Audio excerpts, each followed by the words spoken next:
You march through the day, and as you take a rest partway through your day, you notice that someone's missing. Who is it? It's Neal.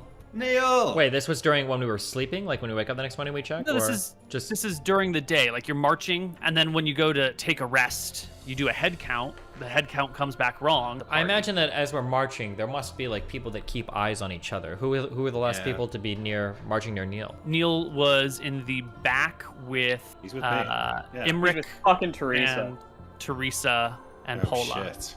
It's it's a long hike through the snow and the mist, and vision's kind of bad. Anton is pissed because that guy has blue dragon armor. I'm pretty sure. I'll give a shout need to behind find it. I'll it. shout for Neal. We brought a horn and a few whistles, yeah. So we'll start going. Blow the horn. Okay. We need to implement a buddy system, Himric, and Teresa's gonna be my buddy. There's a lot of weird shit going on with her. The next day, there's still mist. I try the crystal ball when I wake up. Oh no. It explodes. Really? Catastrophic failure. Your crystal ball, as you attempt to use it, cracks and breaks. I hear it crack and then I look, like snap my head towards Tyrell in the hope that he didn't hear. Alright, you ready? You're gonna look real stupid when I roll this 20 on Neal. So let's You go. got this. Ah, come on, that's so close. Ball cracks in your hand. The one thing I was good at, as I stare at it for a few moments and then look around and see if anyone's watching, and I will put it back in my bag in the hopes that it can be repaired back home. There are 9 mirrors. Inside these mirrors, there are people, and they are moving, and they are looking at you, and they are pounding against the glass, and they are screaming not to be heard. If I break one of Given- these mirrors, will they die? It'd be extremely painful. I find one with a large male in it. I say, he's a big guy. They may die. Their souls may be lost in the ether for all of time. Are they not already lost? I shake my Eugene. head Right. and I say, I think we should Did break you- one mirror and see what happens. Yeah, okay, I'll take my hammer out and I'll start tapping on the corner of one until The man begins to speak up as you pull out your hammer. Emmerich, you can hear these shouts as, "No, don't do that. You'll regret it. You'll probably die." Hello, everybody, and welcome to Tombs of Scoria. How are we doing today? Great, how are you doing? Fantastic. Yeah, doing well. Well, who remembers where we left off last time? I believe we were in a building, maybe even broke a window. tower. Not a window, a mirror. No, sorry, yeah. mirror, yeah. We went inside that tower that we started the episode at. We sort of searched it. There's a few things there, but at the top of the tower there was like a bunch of telescopes pointing out in different directions. We saw a city to the north, and then a tower in the mountains to the west, I think. We kind of decided which way to go, and ultimately ended up going to the tower in the mountains. So we traveled along through the snow for days on end.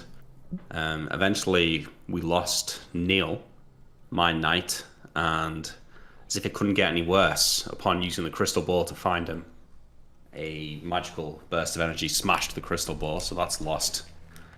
We eventually had to abandon Neal, carry on walking, got to the mountain range, climbed up with the help of Tyrael to eventually find the tower, where we found some interesting things inside, as well as some magic staves and magic robes.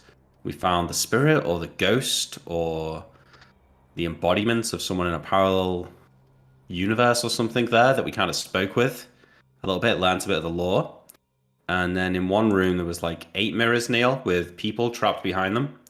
The spirit warned us against it, but we smashed one of the mirrors, and I think that's where we ended. 6 mirrors, but yes. No, we smashed one of the mirrors. Right, but there were Okay. 6. There were There 2 were 6, on okay. all 3 of the 4 walls. Yeah. Okay. Well, should probably wait for the whole party to be here before we start. Yeah, our fearless leader. Mm-hmm. What can we do without him? Apparently everything. He Yeah. just climbs walls and takes swords. You know? we can do a lot. You looking grab just in my case water. he sneak up on you? Okay. I'm assuming he's got a bin right by his chair. Look at that. Man's convenient. Yeah. Or a trash can, as you would call it. Do you not have a bin right next to your desk? No. They're really convenient. I mean, yeah, I guess so. Jesus. Sounds it. All right. Okay, where last we left the party, you had entered a room. There were cages with bones of small people within them. There were 6 mirrors, 2 against 3 of the walls, not the side that had the door. And Tyrael had brought a hammer to the corner of one of these mirrors, while the apparition, the ghost, the man out of time, whatever you want to call him, from one of the previous rooms, told you not to bash that. Yeah, he was being a pussy. He was being a pussy.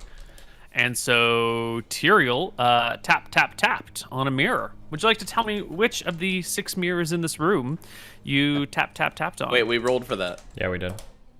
Oh, we did. He rolled a D9 last time. Yeah, I think we You did. said there was 9. I'll roll again if you want. And but- he rolled a 4. I feel like it was this one. I don't know why in my Did I head it say was there that were one. 9? There might actually be 9. Here, we'll just add more mirrors. Excellent. I thought I had said 2 per wall, but we can do 3 per wall. Fuck it, man. Fuck it, do 4.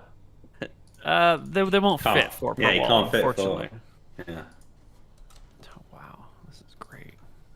And he rolled a 4. Okay, so Okay. a 4 is going to be this one over here.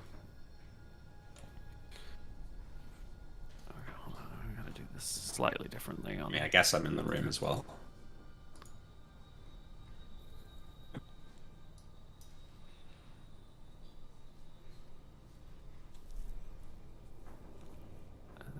this one, this one, this one.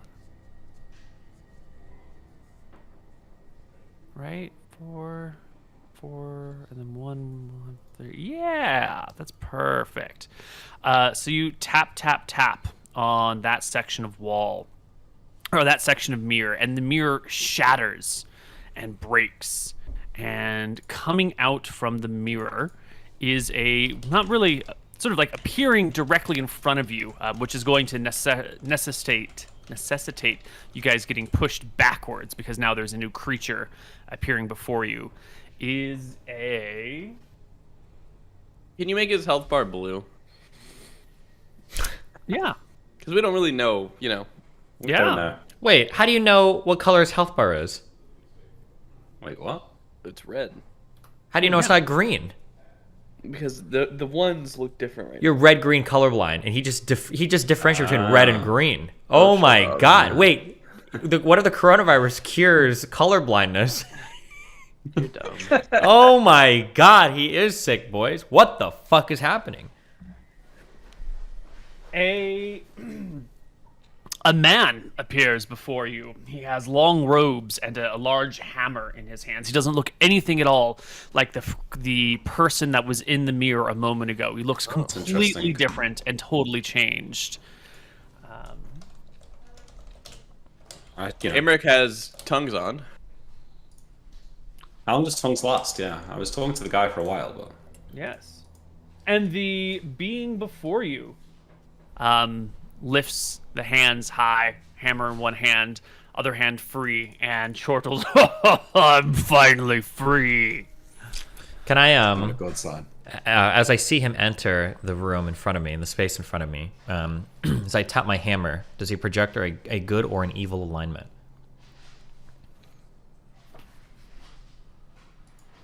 He projects an evil alignment, and that is when the walls begin to melt, maybe? We gotta roll a check. Yes, that is when the walls around you begin to slowly melt and slide and slough, and Wait, one hang on. mirror after another begins Are to you fall into saying their place. Ice on the wall melts? Or No, like the walls stone themselves? walls around you begin to sort of like droop Right. and twist and melt themselves. Is this like a spell that And, he's casting as he raises his hammer or something, or? He did not speak any words to a spell. Okay, well, I would like to take an opportunity attack if he's melting the walls and he's screaming and shouting and he's holding a hammer up. I think I have the ability to do that, yeah?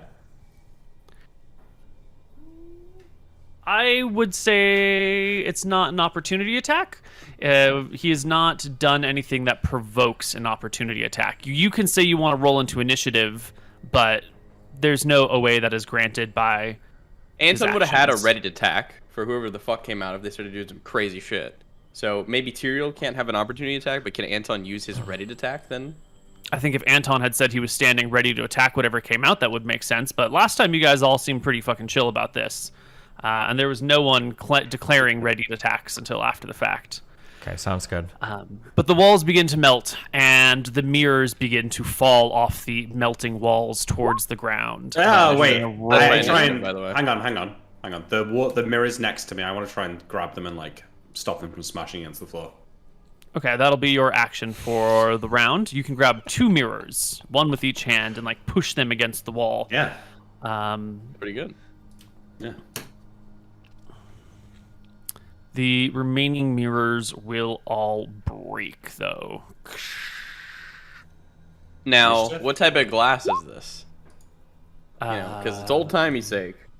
Aren't these usually big, heavy chonkers? Windows are nice, big, heavy Windows. chonkers. Mirrors that you try to keep as portable tend to be a little bit thinner. Right. And if the description of the spell that entraps a person in the mirror clearly calls out that the mirrors are more fragile now, and any damage to them shatters the mirror and releases their occupants. Cool. Yes. Well, they're gonna be friendly, so. So we will roll initiative here, and rolled a then 5. I'm gonna roll. Yeah, I see there, Anton. Why are you rolling a +3 answer? Are we just rolling 10s? Well, spear initiative isn't 3, is it? What is it? 6. Isn't it like 6? 6 or Oh, something? okay. Add Yeah. 3 to that. Okay. Anton gets an 8. Tyrael gets a 10. Our creature goes at 8, and I'm gonna make some D10 rolls, 60-10. And these should all have like a +4 modifier on them. And we will add.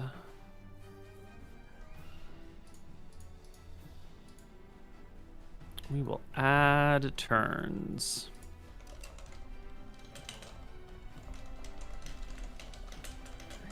So that'll be 11, 9, 11, 5, 4, 8. And sort ascendingly. The next mirror to break is this one over here, right next to the cage. Oops, I don't think you saw that. This one over here, right next to the cage, and springing forth from it. Wait, where are is- these mirrors falling? They're like on the wall, and then the Uh-huh. walls melt, and they just kind of like to the ground below. And okay. stepping out is, or appearing in the space where the mirrors were, what is a man with very large, like baggy pants and a sash round his waist, a necklace of bronze and call that. Well, you guys wanted magic items, right? Here they are. Free. Yep. You just gotta fight for them a little bit. The creature immediately uses his at-will ability to create a wall of fire in the entire room, surrounding the whole room. Fucking hell. Okay. That's good. Well, he will attempt to. There's a chance that it fails. Does But this it does provoke an not attack of fail. opportunity? This is no, spellcasting does not provoke attacks of opportunity, and this is an innate spell anyway. It is not a channeled or cast spell. It is an innate ability. Gotcha. Fine. I will get us a wall of fire. Wall Can you give him a blue of... bar too? I'm gonna give this one a red. Okay. I'm not sold on it It's yet. a good try. I know these monster names, but I can't remember what they are. Everyone on the inside of the wall, which is all of you guys, must save versus spell or take 2d4 damage. Where is he placing the wall? It's going to be ringing the entire room. I think I have a fire ring. We're saving for spell? Yes. Okay, I got a lot of bonuses to this, so figure it out. Fuck off. I'm good. It's okay, Nick. It happens. I will Yeah, be saving. every Alright, fucking we have time I roll a stone. dice. No, we don't have stone soon.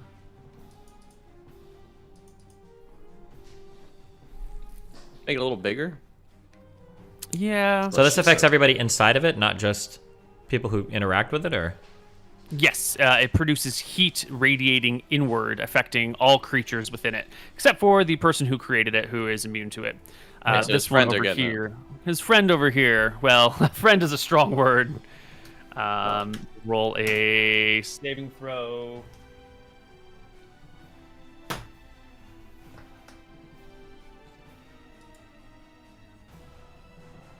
Is 11.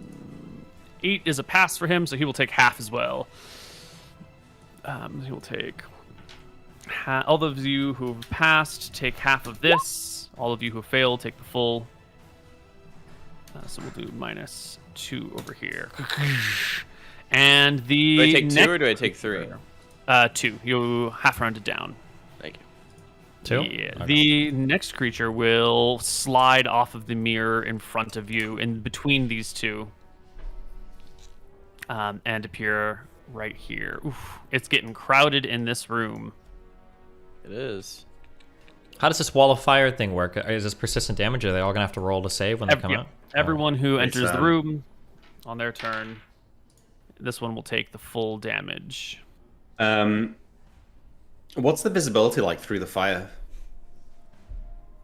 So far, it's not too bad.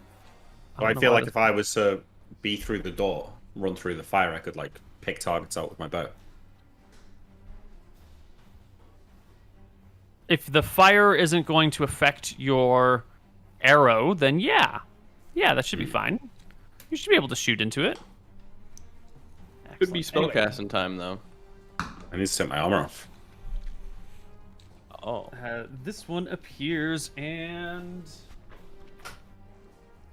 will cast some sort, or when they appear, they will chortle for a brief moment before fading into a thin mist that pervades the entire room, turning into some sort of gaseous, misty body.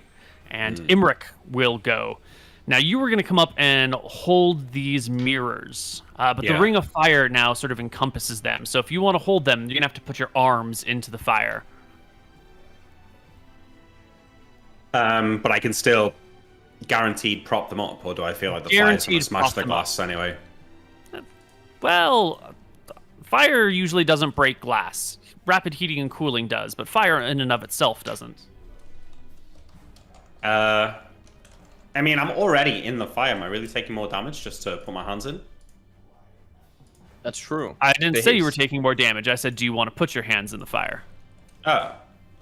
Okay, well, can I switch a ring first? Can I put my resist? No, because they're sliding off the walls. You either, go and stop them immediately, or they fall and break. There's no time to switch. I stop them, yeah. Excellent. You will take... give me another saving throw, because entering the fire does do more damage to you. I didn't say it, but it's absolutely true. I pass. All right, you will take half of 2d6 plus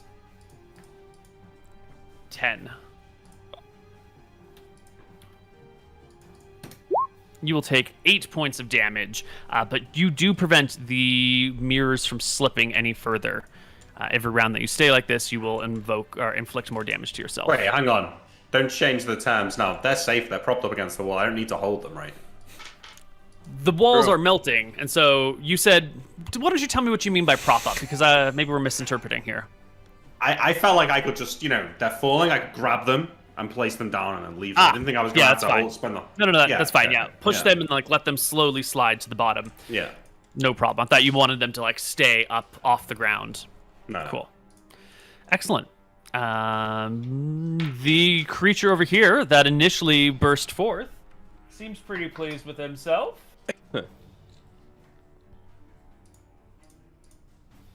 And will attempt to use another innate ability. Which, with a wild success, turns himself into mist and gas and vanishes from view. Anton, it is your turn. Anton is going to use his attacks on this cuck. Mm-hmm. So here is the Spear of Rohana. Excellent. 29. Beautiful blow. You gut the creature with it. I'm also going to use a clears single... by 10. You actually crit him. I'm going to use a single charge on it. Okay. And then 2d6. 3 Spear damage, of lightning. Rohana. When you 18 attempt to damage. use the charge on it, we have a catastrophic breaks. failure. No, come on, Spear Neal, of not again. Rohana. Yeah. Well, Oh my god. ooh. We're gonna pull from this table of effects over here. Wait, where is this critical failure coming from? You know, magic has been working strangely in this world. In Oh, this, never mind. I understand. Okay. continent.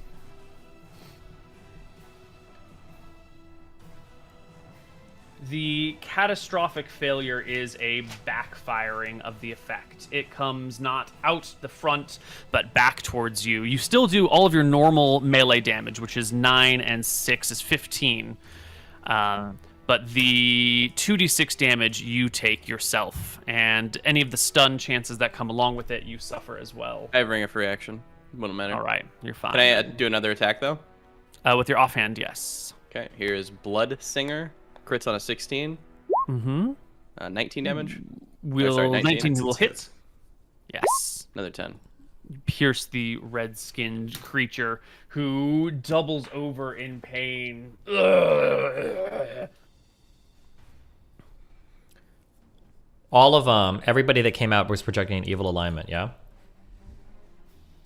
Because you can see alignments on all the folks. As long as I'm holding on my hammer, The one that came out in the middle and just like turned to gas and disappeared it projected a good alignment. Okay. The red-skinned one projected an evil.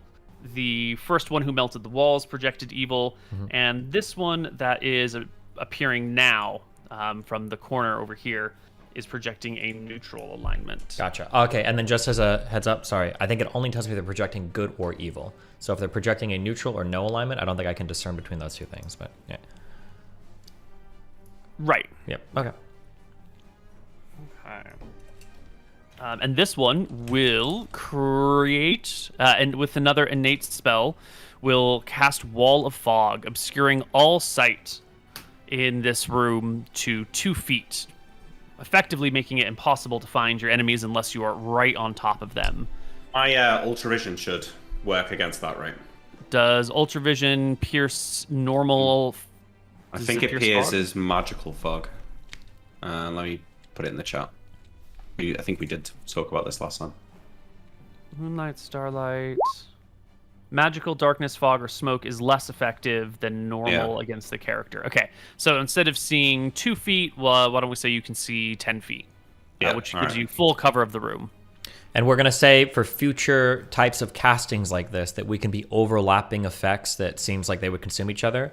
So like fire and fog, or like rain and fog, like these things can all overlap. For this one moment, they are existing, but fog and fire are difficult to exist together at the same time. Okay. We'll have to see how they develop over the Browns. Gotcha. That is you. And another one appearing from over here. Another red-skinned one. Yes. This magic that they're using, does it seem to be affected by the same issues that our magic is?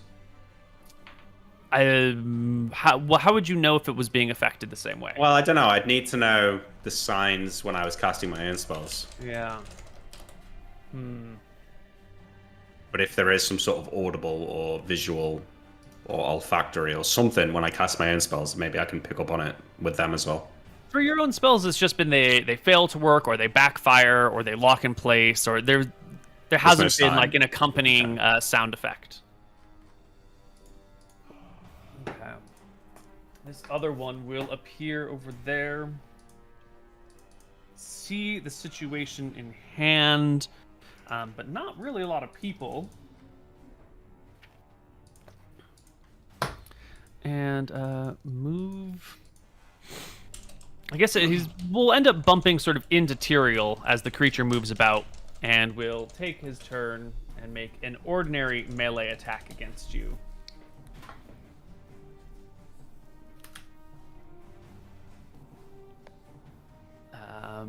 +2 for back attack. Should be a 25 total, which I think my back is your... 27. Ooh, Then I don't believe it hits you. Yeah, it's all those magic +1s that have been stacked and stacked and stacked and stacked and stacked. Nice. Wow. Yes, the sword will clatter into your back armor harmlessly, doing no damage to you, and you will take your turn. I imagine I can see this guy right here. Mm-hmm. I will take a. Well, you can only see 2 feet in front of you, so you can feel the one behind you, but you can't see the position of any of the things in front of you.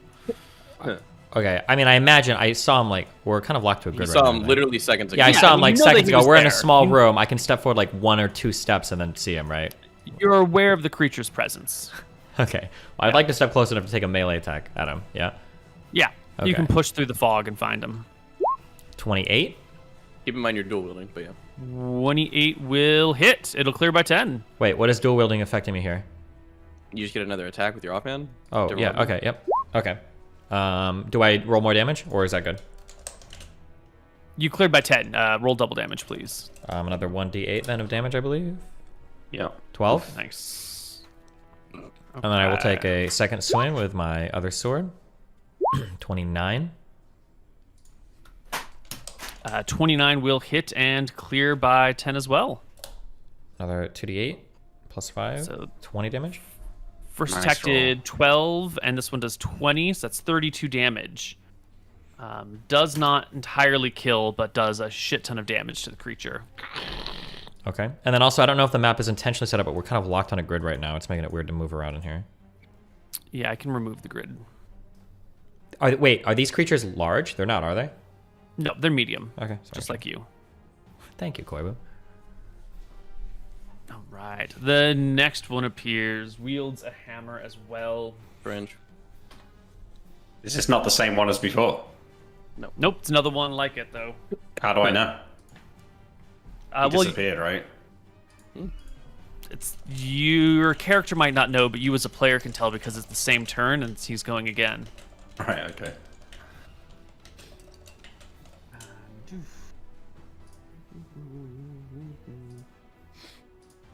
Excellent. And this creature will create a wall of stone. Which will do this. I disbelieve it. This guy's Will casting just some spells. create a wall of stone that angles off Oh, the that's party good. into that corner, blocking the exit. That's good for Okay. us. And you'll no longer be able to see either of these things. It's good for Bitcoin. This creature is now appearing 50% chance of being on either side of the wall. Evens, it's on the outside. Odds, it's on the inside. Evens, it is on the outside. So you don't even see it anymore. Okay. And that is everything and everybody. Second attacks. Second attack. Bloodsinger. Going for the Freddy. Mm-hmm. 21.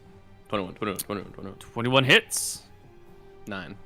You will skewer it all the way through, and it will die, gurgling. Has this one done anything? Didn't he Against cast the us fog or or anything? some shit? Just the fog. This one created the fog. Yeah. None All of right. them are speaking, right? Nope. Then they all well, die. a couple of them laughed when they came out, and one of them said, "I'm finally free," and the others have sort of exited and immediately jumped into action, seemingly aware of what was happening beyond the mirror before they were exited. I'm going to come around and I'll do my second attack on Mareed or whatever. Mm-hmm. 26. Just clear by 10. Kill her, king. Does not clear by 10. No. All right, I will roll normal damage of 10. Okay. And next round. Do I feel like I can find my bow here at this thing, or is it too close? No, it's way too close here. Everything, you're being pushed against the wall behind you, and the flames are around you. It's a mess in here. I'm just going to try and clean up the GM side of these things a little bit. This one should be free. This one should be free. I think we're just stuck with this. Excellent. Must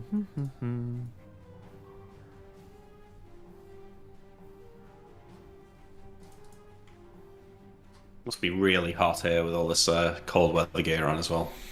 Well, walls are being melted, right? Even this wall, the back wall too. So I assume The wall that was just created is not affected by the spell that came into existence before it. But like The we're other getting new walls- oxygen in because Well, running out of oxygen is going to take a bit. It's not going to happen in like that would take minutes, I would imagine. But also, if the wall was liquidating or liquefying enough that the mirrors are falling off, I imagine we could throw ourselves through the wall as well. yeah. Cool. Okay. This one is going to do an innate ability. Oh, and it gets really slow initiative. Imric, you are first. You can pull your hands out of the flames and use your bogged blade.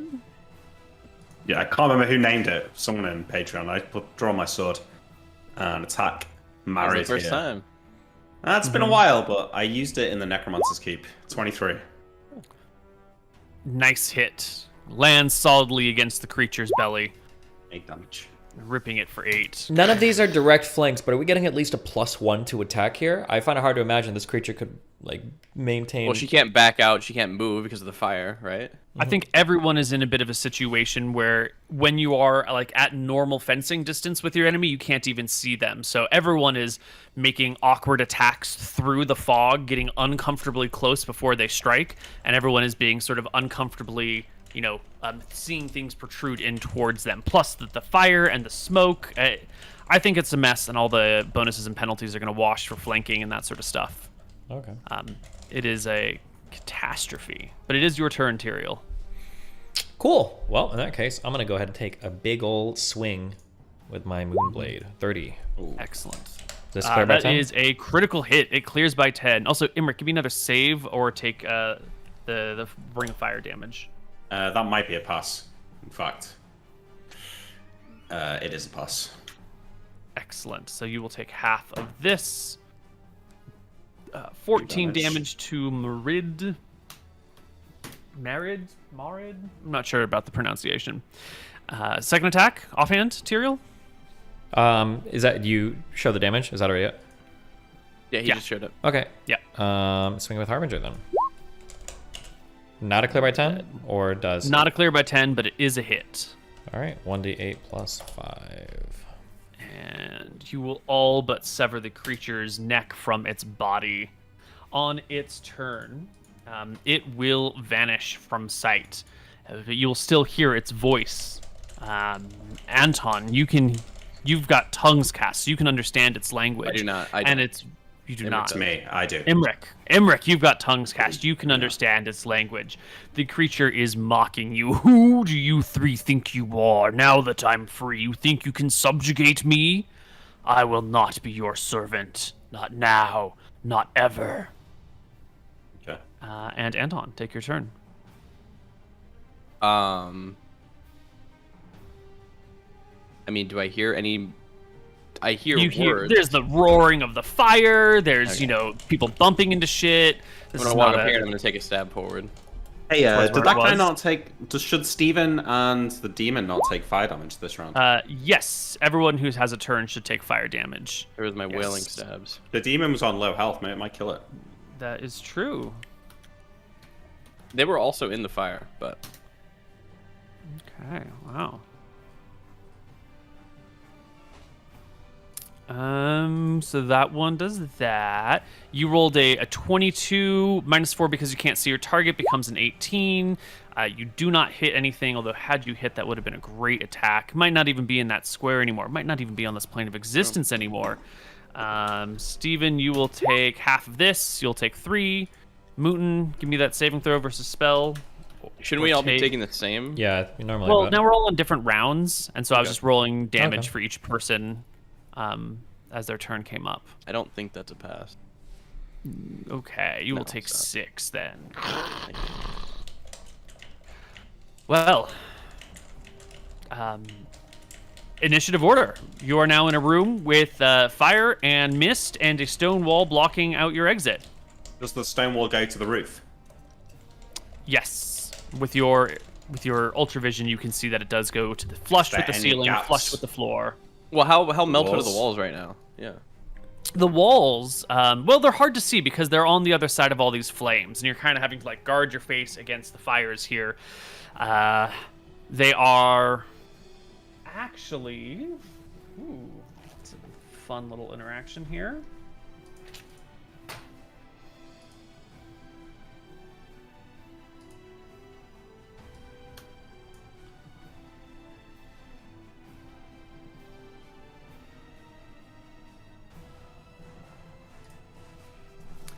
It's hard to tell. You're gonna need to find a way to figure it out.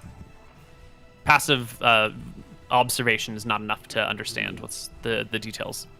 I put on my ring of fire resistance instead of my ring of protection. Can we just get everyone to roll a d10 for initiative amongst yourselves right now, so we can figure out who's going in what order and how it's all happening? Excellent. All right, so Tyrael goes first. I will throw myself into the wall to the south. Through the flames and against the wall in an attempt to bash the wall down? Mm-hmm. Excellent. Roll me a saving throw versus spell. At a success, you will take half of 19, which is 9. And give me an open doors check. Really, really good open doors check. How do I see it in my strength thing, but I don't know how to... There's no button to click. Okay. You just have to roll a 1d20, and you want to roll that or lower. 1. Nice. That is a great check. You slam through the fire, taking the 9 points of damage, and the wall before you begins to crack. You can see that the stone has turned to mud, and then the mud, as it was sliding down the walls, caked to a hard, crusty, like dried mud situation. And as you slam into the wall, a whole sheet of dried, cracked mud just falls to the ground, revealing how much stone can be affected by transmute rock to mud. 20 cubic feet per level.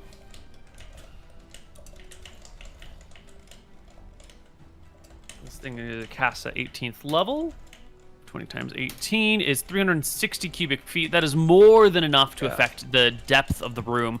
So you can crack the first... Ooh, the one's pretty good. You can crack the first layer of rock turned to mud here, and it slides and shatters down on the ground below. But you can see that there is still more caked rocky wall behind you. Behind it.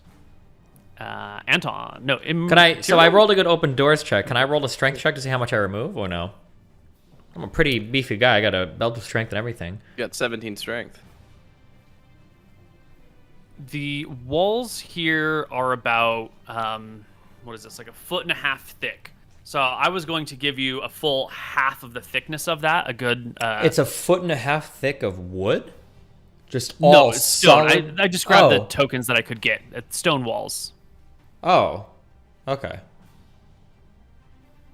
Gotcha. Yeah. So okay. I do believe it is MrMouton and Imric at the same time. All right, well, I defer my action for a moment, so Anton can go first. Right, you're grabbing the ring. Yeah? Yeah, well, I guess I'm just switching the rings. It's on like a non-magical finger, you know, I'm just switching it around. Okay, so you'll just take the 2d4, make your save. I don't understand how the walls are melting and windows are falling, and now we can't get out of the room. That doesn't make sense to me. Right, Sounds so the like it just walls were melted it a little stone, bit. and they... Okay, I think I understand that, actually. And a spell was cast. I usually don't want to reveal the exact details of what's going on, but a stone to mud spell was cast to make the walls sort of slip, and then the fire sort of cooked the mud into hardened mud. Yeah. I mean, I saw Tyrael bash up against it. Mm-hmm. I'm gonna... And the fog will burn away this round. Sorry. I guess I'm gonna switch the ring to fire resistance. I don't know. Yeah, and then I'll maybe bash it next round. Okay. The issue is we have no heal. To switch rings. Is that the whole action? You gotta like take your glove off, find your other ring, do the whole switchy thing. Okay. And I think only one person can really spend a round bashing a section of wall, so you wouldn't both be able to hit that same section. Okay, I'm swapping rings. Yeah, so give me another saving throw or take 2d4 on your turn. Did my ring have gone into effect with this or no? No, because it happens at the start of your turn. Easy. Okay, You'll I'll take take 2. one more then. And D10 for initiative between the three of you. Tyrell, you still bashing down that wall? Another Everyone's successful gonna be check should fucking get you dead through. outside. We'll see. All right. Nick, you're first. Is there a mirror? Is there a window in this room? No. There is not a mirror in this room, a window in this room. I defer until after Tyrell and Anton. Okay. Next person. Wait, is the fire supposed to be gone? No, I'm trying to. The fucking map is a bitch. The fire's gone. We did it. There we go. There we go. Much better. I'll slam against this door one more time, or against the wall one open more doors time. check again. 1d20, trying to get a 10 or lower. Mm-hmm.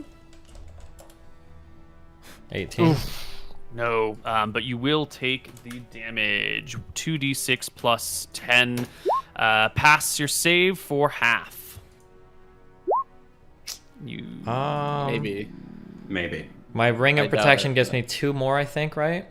Mhm. Yep. Does my +3 armor give me 3 to saves? Yes.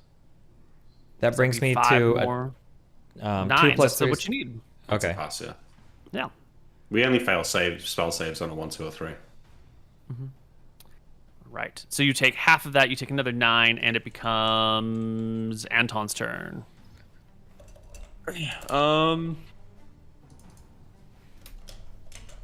I mean, Tyrell failed it. Am I able to go for it now or no? You could try a different section of wall, but not the same one that he's doing, because he's like slamming into that section of wall, trying to bash it down.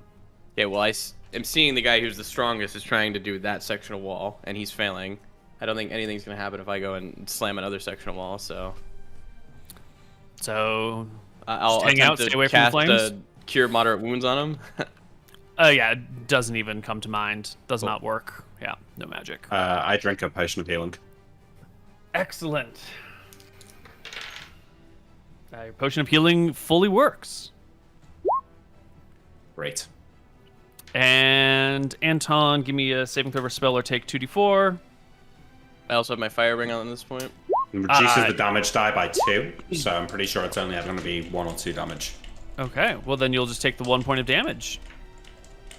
Well, it'd be 2 in this case since he failed.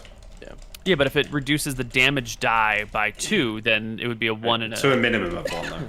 Ah, right. You're totally right. Should never doubt you. No. Bear that in mind the next time. I shall try to remember. D10s all around as the party burns within the ring of fire. Tyrell's first. 18 again. Ugh. And give me the saving throw again. I think it's another pass. Success. I'll take another 9. Imric, do you have any plans? Great mage? I have a plan, but I feel like it's not desperate enough for it yet. So I hold fire. I'll just take my 2d4. Neal, if you want to roll it. Right, I do. Okay, I take 1 damage. Anton, any actions? I mean... no. Alrighty. I'll just heal Tyrell after, I guess. Save. That is success. So you'll take 2? 1. Yeah, Oh, 1. Yeah, 1. Yeah, because it's a 1 and a... It's a 1 and a 1 divided by 2 is 1. The D10s go through, but it sounds like everyone's just holding for Tyrell to break smash the them wall. through. So roll me another D20, Tyrell. I did. Or I'm sorry, I rolled a 1d10. Oh yeah, we're just waiting. Okay, so initiative. On this one, I would like to try to use my Cloak of the Cheetah. You can roll to see if it works or not, to see if I can get a boost to slam through the wall. Ooh, Cloak of the Cheetah. Should allow me to move at 3x speed, which I imagine is force equals mass times acceleration. I can... We have used this before to great effect. But this time it will fizzle on you and no longer function. Did you even roll it? I did, yeah. Okay. came up as 0.6 on my D100. Okay, Koibs. That's all right, because I'm going to do it anyway, okay? Roll 1d10. He's going to smash the or wall. 1d20, okay? I'm lower, right? He's getting a That 4. was good. I went low. Well, someday we'll get it. I think at this point you just fucking wait out the fire. It's not gonna last forever. You don't know that? No, it's going to last a long time. Should I take Desperate Action? What is... If Desperate what Action is that teleporting means. away, no.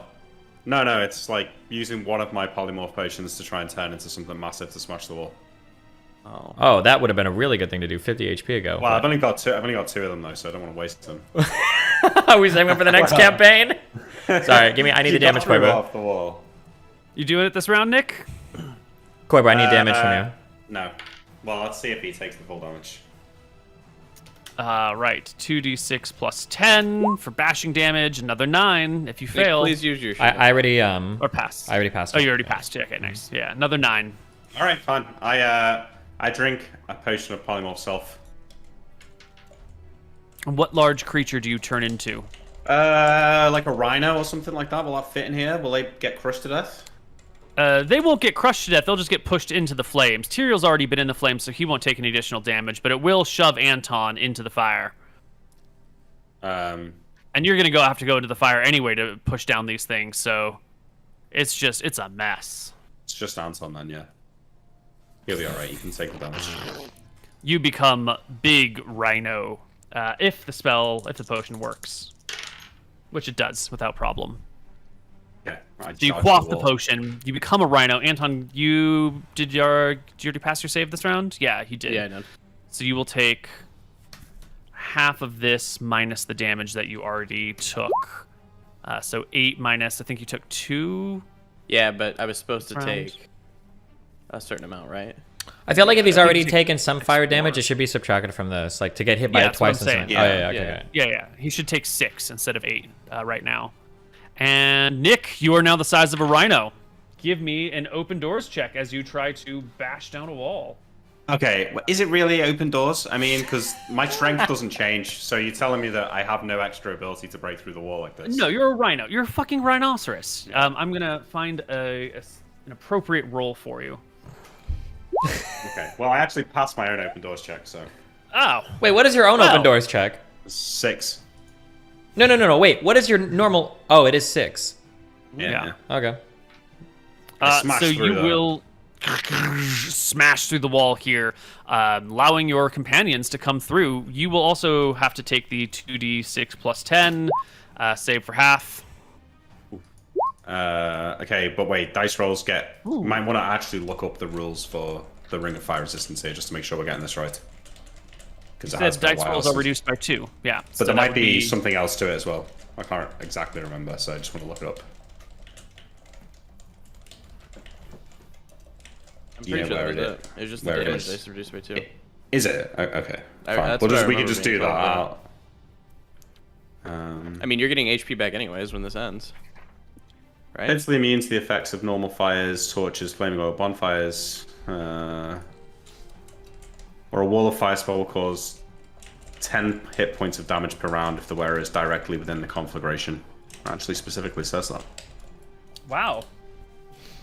All damage dice are calculated at -2 per die, but there's never less than a 1. I don't know. I think I just take 10 Well- or half if I pass, maybe. That's the same in this situation. 10 is Yeah, half. So Alright. you Oh, I rolled a 20 burst already. through Yeah. with all the others, and the fire rages beyond, but you are freed and escaped and back into the chilly chamber.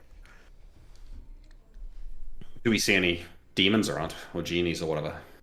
No, the creatures that vanished before you are still vanished. I'm healing. I start to turn back into a bird. Did my potion work? Which one was this? A healing potion? Oh yeah, extra 3d8 plus healing. 3. Yes, it works without any problems. Does Tyrael need an extra healing potion? It's my last one. I have 3 potions of healing, actually. Greater potions of good. healing. I'm gonna drink one of them. You have to roll if it works or not. Sure. works.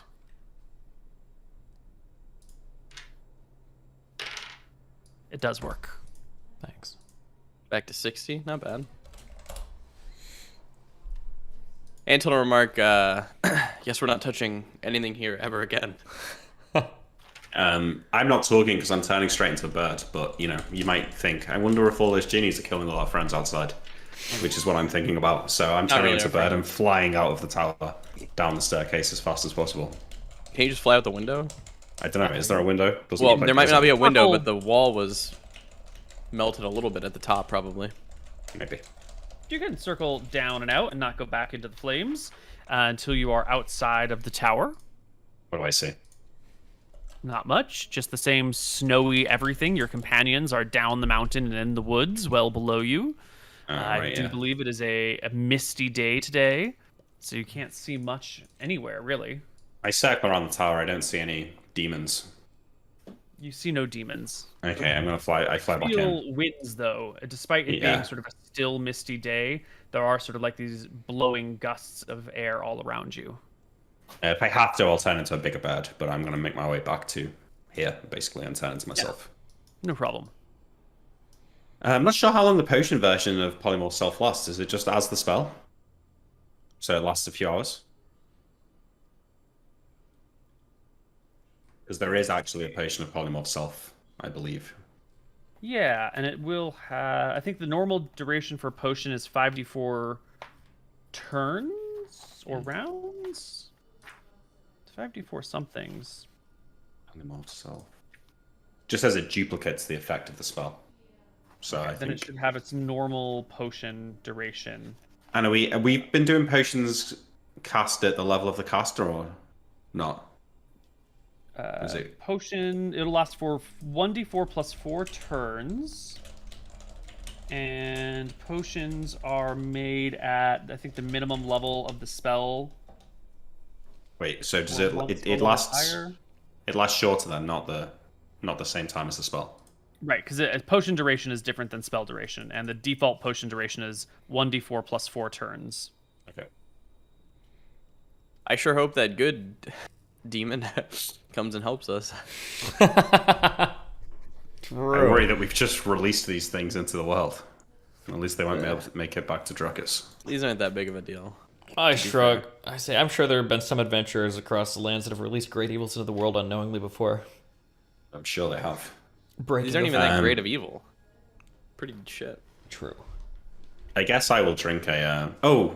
When my spell ends, I'll get D12 HP back. Yep. Also, you need to stop drinking potions because you have a potion going right now, and if you drink another, you Yeah, might. you're right. Yeah. We should carry on exploring, though. We've not finished. There's more stairs. We have the very windy hallway. Yeah. Should we worry about those those mirrors? Oh, shit. Did I trample him when I turned into a rhino? No. No. No, probably not. That was very dexterous. Yeah. And delicate. Yeah. As rhinos are known to be. Polymorphed ones are, for sure. Yeah. Well, party. Wait, what do you all want to do about gathered the back mirrors? Together. Those 2 mirrors that were in there. Yeah. Who was behind those mirrors? Ah. The good genies. It's the one with the wish.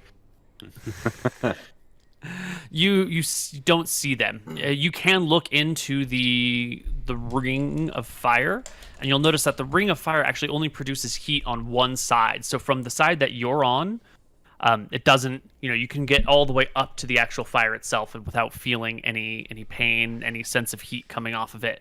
And you can look into the room and see the mirrors are shattered on the ground, but there are no sign of the creatures once held within. Okay, well, Just keep moving up. yeah, we go up. Yeah. Take the front. We could get ambushed by them. They could still be around here. So let's have our I will wits about us. cast. I will use my detect magic wand, Neal, to look for genies in the air. Does it work?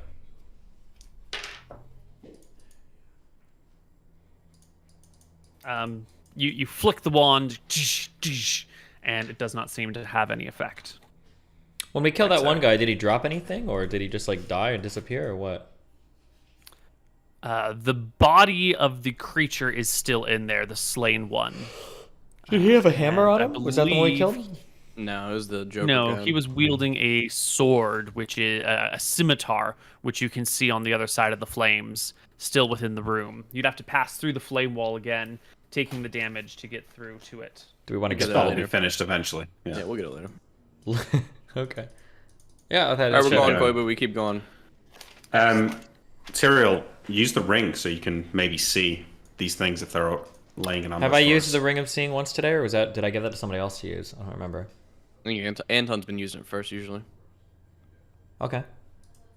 I'm gonna remove my. Fuck. Hold on. Yeah, I removed my fire resistance ring for my ring of protection as well. I'll remove my Ring of Free Action, and I'll use my Ring of Seeing. I'm gonna remove the fire resistance ring and put back on the free action ring. Mm-hmm. Excellent. Okay. Who is the first one up the stairs? It would be me with the Ring of Seeing on. Oh, yeah, good idea.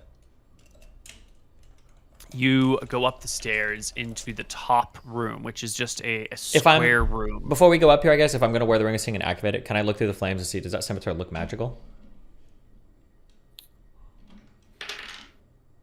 It does not look magical. Also, Okay. there should be like a big wind tunnel. This should be like the top floor already. Yeah. And I think you said okay. There's one more set of stairs going up to the very final floor, and there's wind pulling you in that direction. Mm-hmm.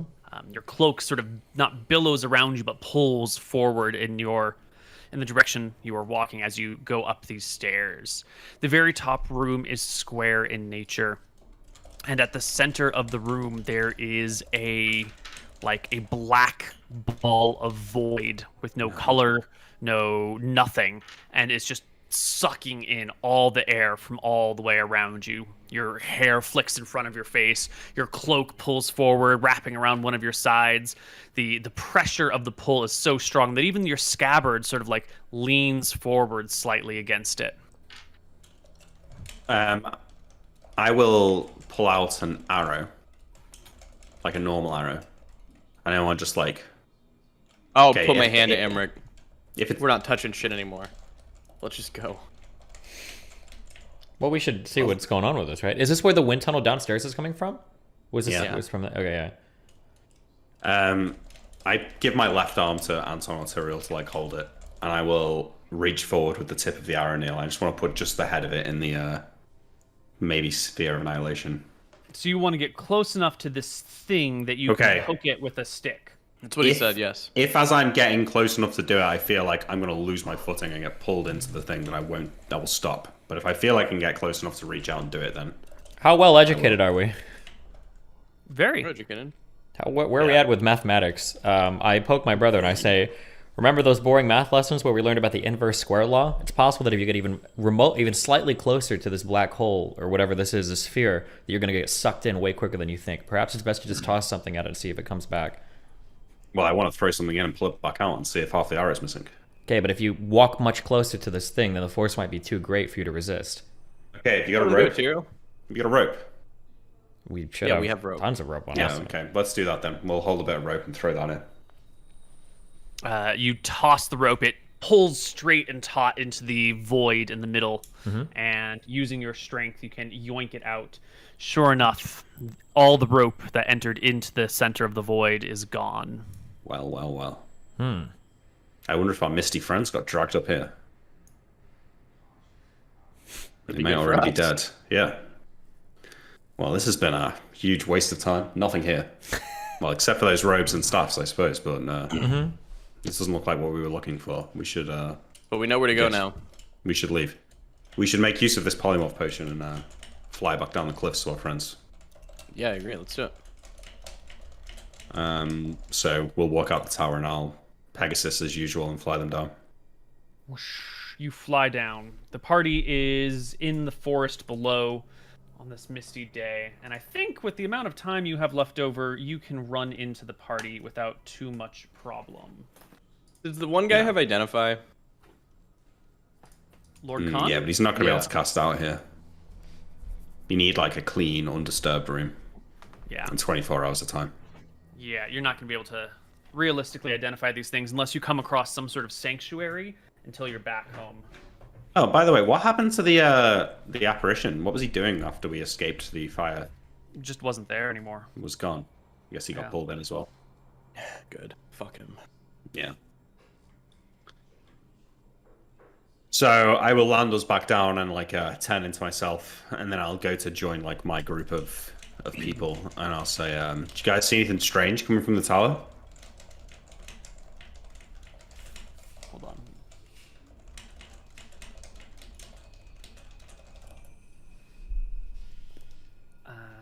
Stunned silence. I need to make sure that you can get back to them fine. You should be able to find them if you can get to them. But we haven't rolled on today's fun stuff. He killed himself after 3 more runs, released all the evils into the world he trapped. Probably. None of that.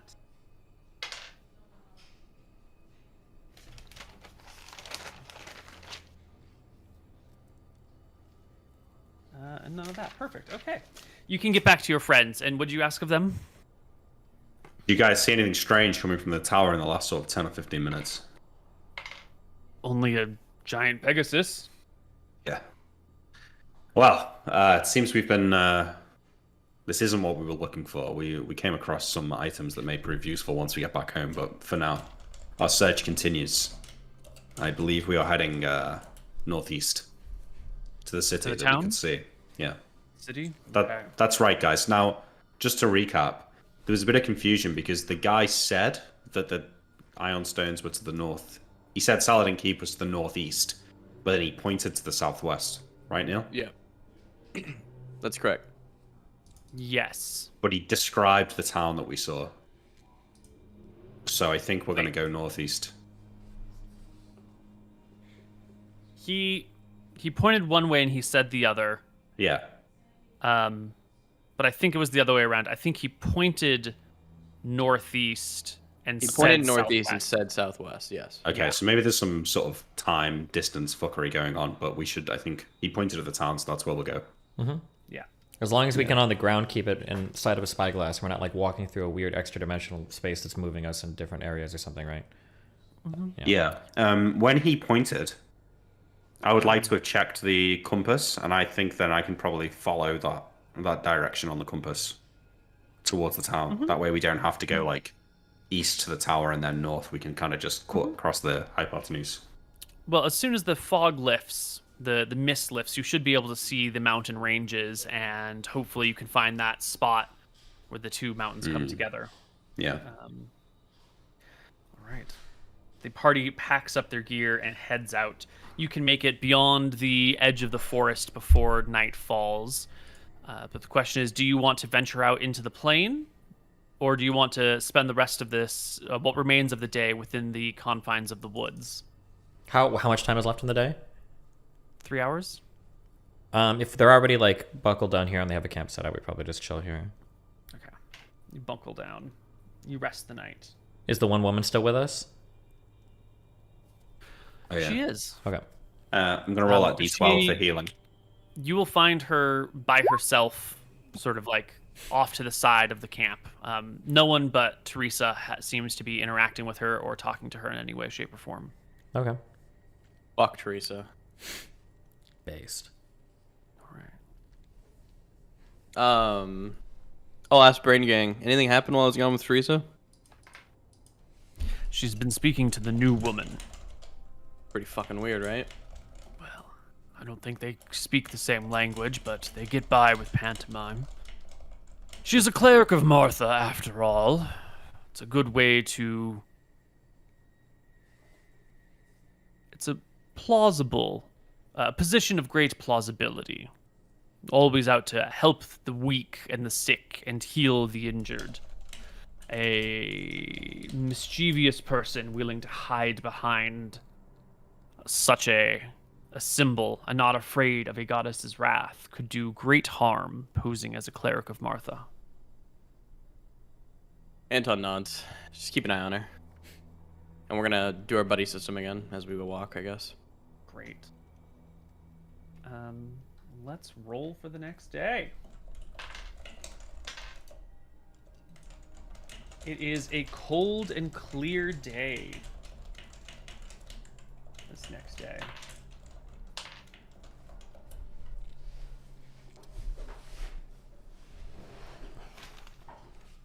Our whole up and down only took a day, right? It took you about a day to go up, and then way less than a day going down because you flew.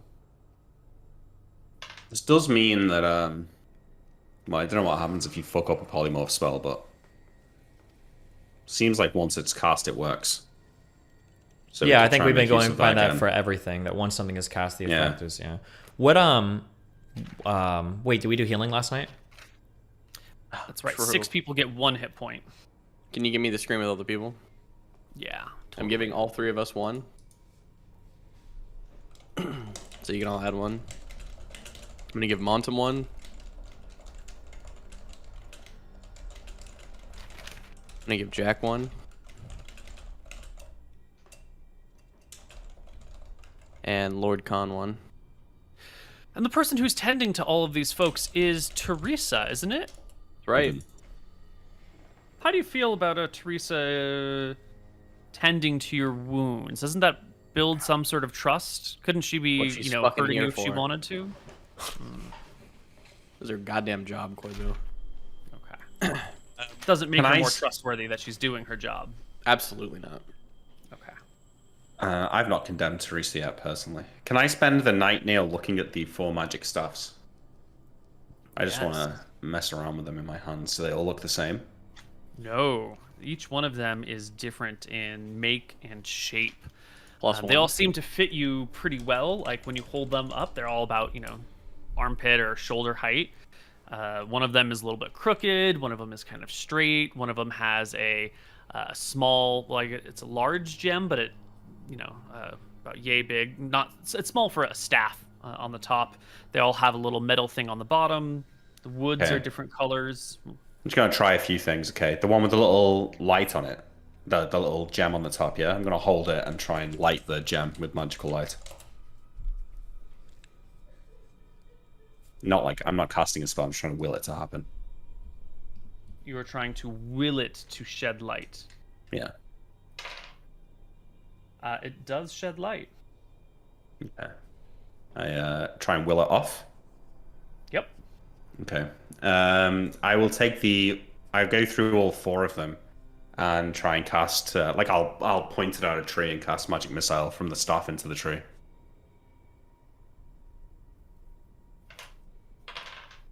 It does not cast Magic Missile at the tree. None of them do. I try all 4. Go through each one and see if any of them will cast Magic Missile. This hold You're gonna on. break your shit, by the way. Well, yeah, I was gonna say I wouldn't say this, but would Anton not speak up because your magical sphere drastically failed you in that place? That's what I was gonna do, actually. Anton don't come over as you're fucking around with this shit and explain to you. The first item that we've seen go is my magical spear. I don't want it to blow up on you too. These areas are pretty fucky. Maybe you shouldn't do this right now? Maybe, Anton. I'm trying to work out what these things do. It could be important. Maybe you should be scrying on Neal instead. I think finding him would be good. True. Put a lot of worries to rest, yeah? Yeah, Anton, go and get cereal for me, will you? I've got something to tell you. Alright, let's go. Do you continue trying to cast Magic Missile with all of them? No, I'll stop. I stab all 4 staffs into the snow so they're stood up next to me. When Tyrell gets over here, I'll say, the last time I tried to scry on Neal, and I will reach into the bag and pull out 1/3 of the crystal ball. Just smashed. My Even eyes more reason widen a not to bit. use magic items. Is this permanently destroyed, or can it be repaired? Perhaps the elves could repair it, I don't know. I wouldn't know how myself. Great loss. We should treat our magical items with great care then. Perhaps. Maybe we should just put these away then. I'll say motioning to the 4 staves. And I guess we can just throw them back on the sled then and leave them. But at least we know that one can make light if we need that. Yeah, that's nice. Although we've got light stone, so it's pointless. So cool.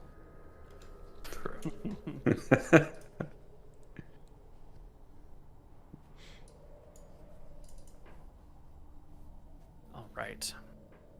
You set out the next day, through the cold, through the clear.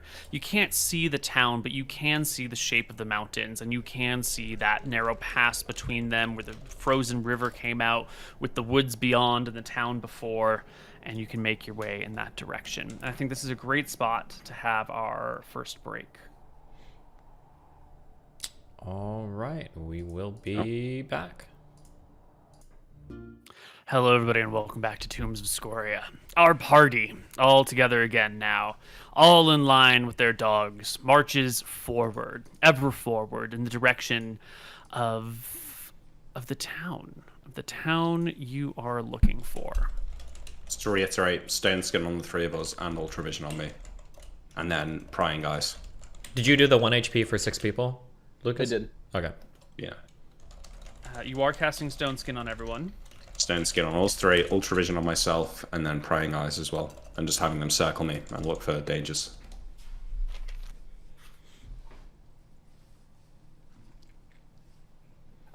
Your first Stone Skin doesn't work at all.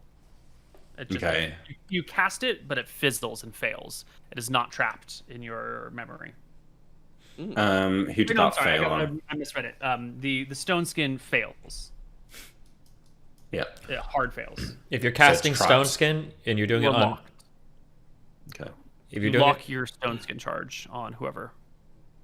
if you're doing it on the 3 of us, you'd go from least HP to highest HP, I would imagine. Yeah, so when you say the spell fails and the slot is locked, right? Yes, and Tyrael is still colored gray from the last time you tried to cast Stone Skin on him, and it failed. And his skin color has not changed. It is that like gray stone-like color, but he is still not Fleshy. stoned. Yeah, he's fleshy. I don't know who it failed on then, but I will try and cast it on myself. Fails. But locked or not? Yes, it's locked. All So your that's- Stone Skins are locked in place. Yeah, you're All not getting three. the spell off anymore. All your 3, yeah. It failed when you cast on Tyrael the last time, and then you memorized 3 new Stone Skins, and you go to cast the first one, and it just fails immediately, and you can't cast it. What about ultravision? Let's see. Prying Eyes had failed previously and was locked and cannot be used Okay. again, and Ultravision works just fine. Sorry, just to be clear, is it the slot that's locked, or is it the spell that's locked? Like, can I learn a different level 4 spell instead of Stone You Skin? can't or... clear the spell is the problem. Like, Yeah. you have the spell Okay, memorized. but if I was If you knocked were unconscious, beaten over the head unconscious, then they might all vanish. But the only way to find out would be to have your brothers beat you unconscious. And I don't Okay. think they'd volunteer for that job. So Yeah, ultravision is cast, and nothing else. Ultravision works fine. Yeah. Okay. We march. You march through the snow. On a clear day, nothing coming out of the sky. The snow is nice and crispy. Your sleds can move very quickly on them. The whole party makes great progress today.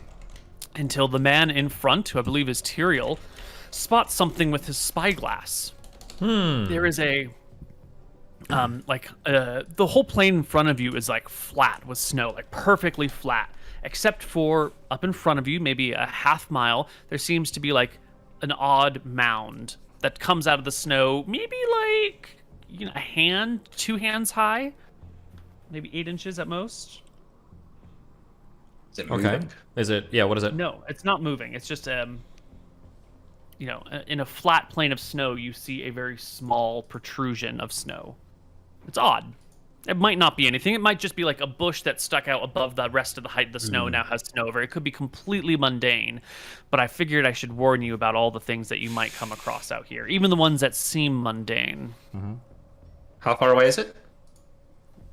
Quarter mile? Let's get a bit closer and I'll shoot it. Yeah.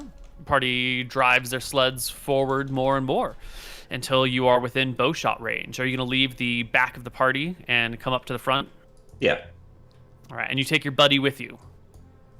Wait, as he Take my readies the buddy with arrow, me. I say, "Are you going to shoot at it? Are you going to try to strike it? Yeah. Do you think we should not go forward and see what it is first? Maybe it's something that we don't want to damage or destroy. I mean, if it's an item, an arrow's not going to destroy it. I don't know, Tyrell, it's your call. I won't if you want, but we've fought these things before, right? It could be a snow elemental or something like that. Did a snow elemental have like is this like a human hand coming up? It's just a mound It's like of a snow. mound. Oh, we don't actually see. Tall, Oh, okay, about okay. yay big. Okay. Never mind, yeah, go Yeah. for it. I just take a shot at it. Do you want to roll? Oh yeah, absolutely. Are you at short, medium, or long range when you do this? Long range. So Alright. -5. Your arrow thuds directly into the thing, the back of it quivering for a moment and slowly coming to a standstill. The arrow, you mean, and then it disappears, right? Yeah, an arrow. Was this one of your ethereal arrows? Yes. Yeah, it disappears. I'll just fire the other 2 shots that round at it as well. Boop, boop. Fine. Nothing happens. Nothing happens. It's just got 3 arrows in it now. Nice shrug. Well, it Looks had like 3 it's- arrows. It now has like the snow around it has 3 arrow holes in it. Looks inanimate. I'm going to go back to the back of the caravan. Let's move forward. Okay. We're just gonna go by it. Well, Now let's go up to it. We can dig it out, maybe. yeah. You're the first one to approach it then, Tyrael. Do you bring your group with you, or is it just you?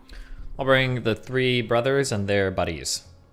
Or Okay. all 3 of us and our 3 buddies. And your 3 buddies. So it'll be the brothers, Hans, Teresa, and Lord Khan all approach. Yeah. And I will give my buddy as Hans. I'm gonna give him the Ring of Seeing, and I'm gonna ask him to wear it, activate it, and see if anything changes. Hans will pluck the Ring of Seeing from your hand.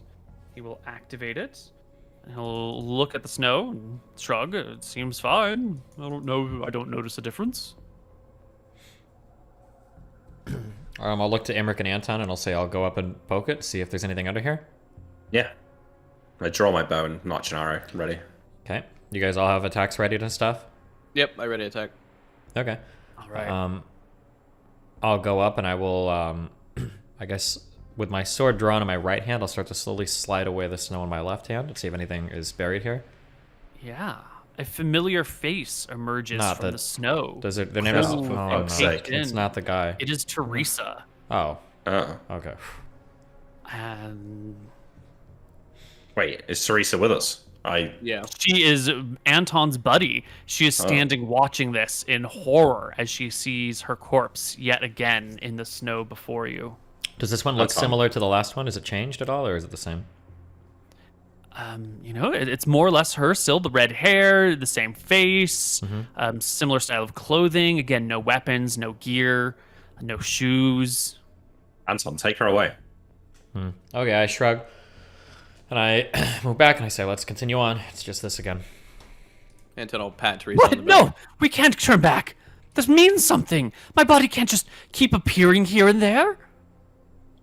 I And shrug so my park shoulders. there, I'll and look we'll at say it Teresa and I'll means say, nothing. what would you have us do? We should take it with us. For what purpose? That's a bad omen, Teresa. It's not a good idea. We shouldn't At the engage very with it. least, we need to bury it properly. But I understand that might not be your greatest concern now. Are we running into the same fake corpse of me over and over again, or are there multiple fake corpses of me scattered about? Well, when we we should find take one them that's if we living, I'll find be them. worried. No. I'll uncover it a bit more and I'll take my sword and I'll slash off one of the arms. Didn't we decapitate the Her last one? eyes in We did, yeah. pain. Wait, who? What? The living Teresa closes her eyes in pain, like Oh. emotional pain, as you dismember the body before you. Okay, just one arm. Okay, and I'll say, well, there. If we see another one, if it's missing an arm, we'll know it's the same corpse. We took the head off the last one. We You're did. a genius, Tyrael. Come All on, right. Teresa, let's go back. Let's go. She grabs for the arm and begins to haul it with her. I grab her before she can grab the fucking arm, and I drag her back. You want strength? check? I come over to this. She doesn't resist your forceful grab.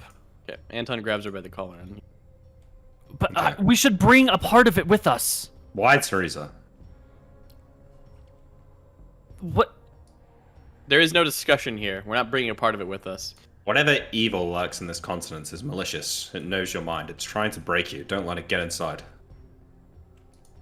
And we'll go back to our marching order and keep going. Your circlet, Anton. You can feel the grudge that Teresa has for you grows in this very moment strongly. It is becoming quite the anger, quite the desire for revenge or lashing out at you. Her anger against you is strong, very strong. The rest of the day travels without much worry. The people back at the wagons, at the sleds, ask for what you saw. Do you tell them the truth, or do you hide what you came across? I'll say that. Group, yeah. Really? Yeah. I think so. Okay.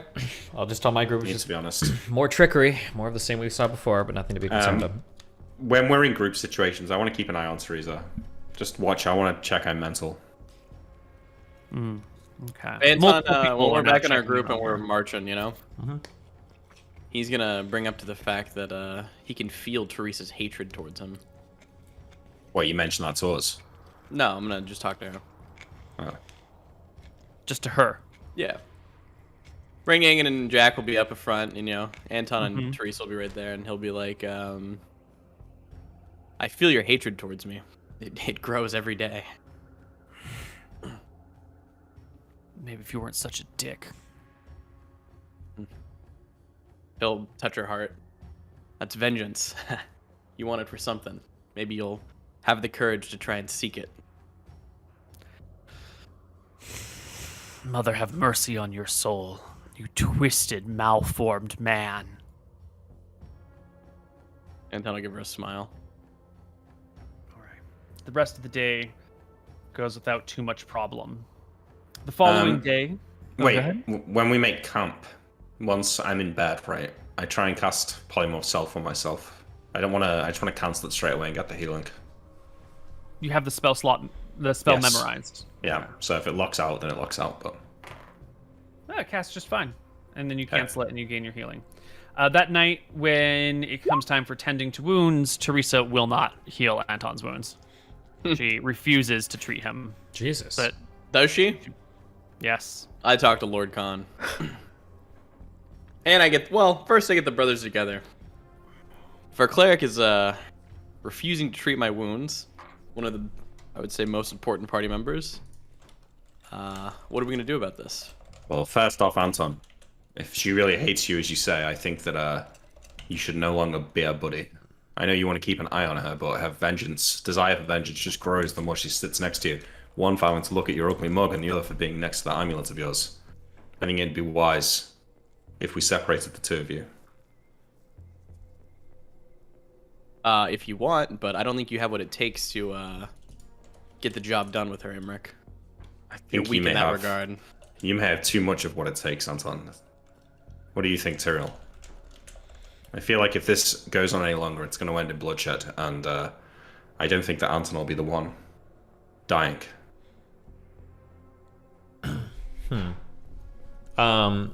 Let's convene a meeting. Let's get Teresa over here and let's talk this out. Let's figure out what's going on. Sure. So let's set the stage for this. It's evening time. Everyone's making camp, and that involves erecting these very large tents. And there's a bunch of them, and different groups are in different tents. So we will be having the three of you, plus whoever you want for this meeting, in a big, cozy, warm tent with a little fire burning inside.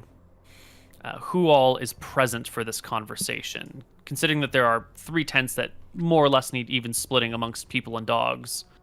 Do we The want only other Lord Khan person, here I or no? think. Yeah, Lord Khan's the only other one we should bring if we're bringing anyone. Lord Khan can be here for sure. He's my buddy anyway, so. Okay. And that means... I'll go and have a word with him first, and I'll just say that Teresa seems to be souring by the day towards Anton. We're going to try and talk it out, and we'd appreciate it if you could come along and mediate. She trusts you. I think that's wise. I'll come in. And he trudges over. Other people are kicked out. These people are brought in. Tents are fully set up. Everyone is having their food. Teresa is the one cooking in this tent right here. She's got the pots out. She's melting snow over the fire and adding potatoes and whatnot to some sort of warm food. Well, we are all gathered Anton here. will start the meeting. No, I'll shake my head, and I'll have us all gather, and we'll all sit down, and I'll speak to Teresa and Anton, and we'll say, it's become pretty clear to the entire group that there is hatred festering between the two of you. When we're out in these lands and we're facing these types of dangers, we can't afford to be breaking down inside of our own party. So, can both of you just air your grievances with each other, and we'll try to solve them as best we can? I have no grievances. I just want healing. Teresa. I wish he would speak honestly and openly. Who? He denies me the things Oh. that are important to me, and he insults me with the very same breath. He looks down on me. He maltreats me. How He's does a he monster. Teresa, how does he treat you poorly? Did you not see the way he grabbed me when I reached for the arm? He yoinked me away. He didn't say, hold on, maybe that's not a good idea. He jerked me away and commanded me not to do something. He infringes upon my free will. Anton's duties harden his heart, but he means well. He does what's best for you, even if he doesn't explain it in the best possible way. I thought we made very clear at the start of this that Tyrael, myself, and Imric were the leaders of this expedition. We already told you once that we were going to leave the person in the sand, and you defied our orders. What am I supposed to do? Let you do whatever you want? She looks to Lord Khan. We worked with these people because we had an equal goal in mind, but how can we continue to work with them when they disrespect us so? When they look down on us? They think of us as their servants, not as equals, not as people on the same journey together. I will not heal this man's wounds. If he wants to injure himself, he may do it. If he wishes for healing, let him pray to his goddess of vengeance to be healed. Wait, real quick. She's a cleric and Anton is a cleric, right? Yeah. Mhm. But she still has access to her magic and No, Anton she's doesn't? she's just like a doctor. Oh, just like, as okay, well. so she's not doing magical means of healing. Okay, I Yeah. understand. If you refuse to heal, you're as useless as the corpses of yourself that we keep finding. That's not true, Teresa. Don't. He speaks unfairly. This is why I do not heal him. He's a mean, bitter, angry man who grows uglier by the day. As I said, it's a consequence of his duties and everything we've had to endure to get to this point. Just because you can explain it doesn't mean it's okay. That's fine, but the magics in this place, like I said, they're malicious, they're intelligent, they're actively working to sow distrust between us. We need to, if we're going to be victorious here, you need to put aside the grievances that have been developed while we were here. When we arrived, we And were Anton friends. doesn't. He doesn't have any issue with you outside of the lack of. Blinded by your blood. I shake my head and I say to Teresa, what can we do to put these grievances to rest? We can't continue on right now with us hating each other. Is there any concession or anything that we can make to you that would make you happy, or any way that we can travel that would make you feel a bit better? An apology from Anton would go a long way. An apology for what? For him commanding you, or for him being condescending to you, or what? For his rude and gruff behavior. Okay. I think I apologize for being a leader. I look to Anton and I say, Anton, I'm sure he himself knows that he could be a bit abrasive, to say the least, at times. And I'm sure that my honorable and noble brother, Anton here, who, as the interests of his family above all else, would definitely give you an apology in order to maintain the protection that you provide us at night. I apologize for my gruff and rude behavior, Teresa. Thank you, Anton. I feel proud inside. Perhaps it would be best if we switched up the buddies here. Maybe Anton and Teresa being paired off together isn't the wisest decision. I agree. Teresa, would you be happy to go up with Tyrael? Perhaps, Anton, you could travel with Lord Khan and I will travel with Teresa. Imric, we already talked about this. Okay, well, if that's how you feel, Anton, I understand. With Tyrael, perhaps. Maybe Vega can come with me. Go with you. Sure. Vega, Montum, or Hans. Lord Khan puts a gentle hand on Tyrion's shoulder and asks him, "May I speak with the young cleric alone for a moment, just on the other side of the tent?" Yeah, of course. Go for it. He shuffles over beside, and they begin to talk in sort of low tones. And you can see, he's got a hand on her shoulder. He's speaking kind of slowly and occasionally gesturing in her direction. She starts off sort of snappy, and over the course of 15 minutes of chatting, kind of calms down a little bit, and ends with like some nods of reluctance. And as they come back to the group, she mutters, "Sorry for snapping at you, Anton." No apologies necessary. Okay. Good. And this is all behind us now. Teresa will travel with Tyrion. Vega will travel with Anton. It is agreed. We will move them in the marching order. As everyone goes to leave, I just want to go and have a word with Teresa and say, whatever evil energies are in this place are targeting you specifically. It's because, I don't know why, but you being here is crucial to our success here, and we can't afford to lose you. That's why you're being targeted by whatever it is that's fucking with us here. Just bear that in mind. You believe it's intelligent in nature? I do. Have you not had dreams? I have. You can see her eyes quickly dart to Anton and then back to you. As have I. Dreams of horrible outcomes, perhaps fears or anxieties brought to life by whatever magic messes with us here. I'm sure if you've dreamt of Anton betraying you or doing something to you, then it's work of the same forces that have led me to have such harrowing visions when I sleep.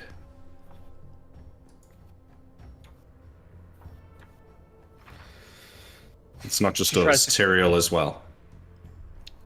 She tries to clear her head with a couple of shakes, gives a heavy sigh. Well, let's hope we can get out of this cold as quickly as possible. And remember, as Lord Khan spoke to me, our true enemy is Scoria. Indeed. Hopefully we can find what we need in the town and we can be on our way back. I give her like a... No, I don't hug her, but I sort of like arm around her a bit and pat her on the back a little bit and say, keep yourself strong, and I'll walk back to my tent. Okay. All right. The night passes without trouble.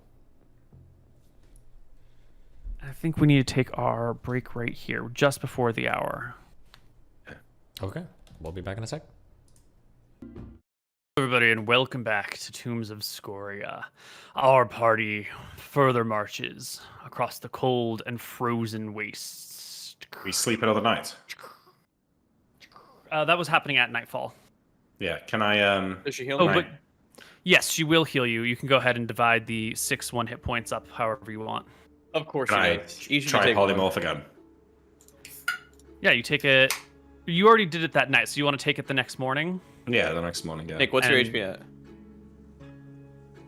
at? 32. No. Okay. Just Well, make no, sure you it's, still have it.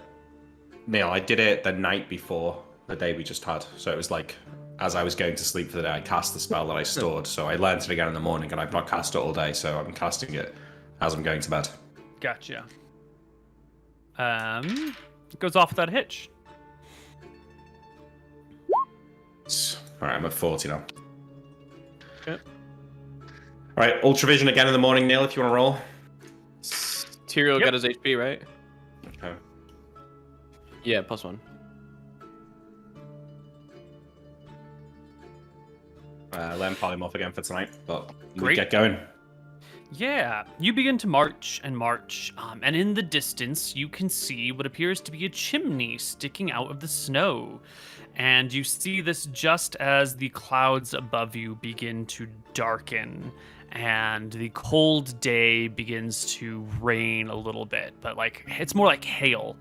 And your Frost Ranger tells you that this is the beginning of an ice storm. You've already been through one of these back in the first town, and that shelter needs to either be erected or found immediately. How far away from this chimney? A little less than half a mile. I think we should try and... I asked the Frost Ranger, do we have time to get to that house and set up our tents there?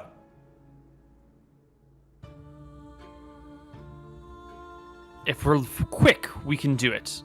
Otherwise, someone might get left out in the cold, or worse, the large chunks of ice might hit them.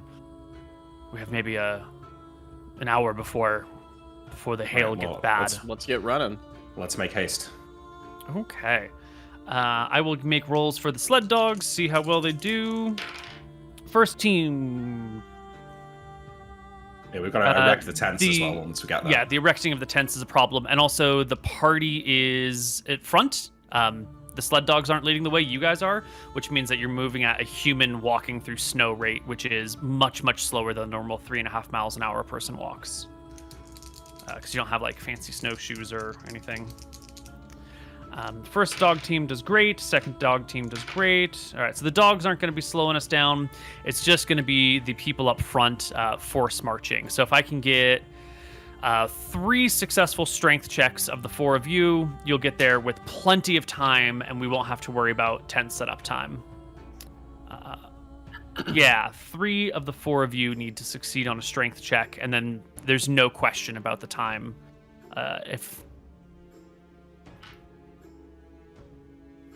Yeah, let's go clockwise from Teresa. Well, that didn't work out for you at all.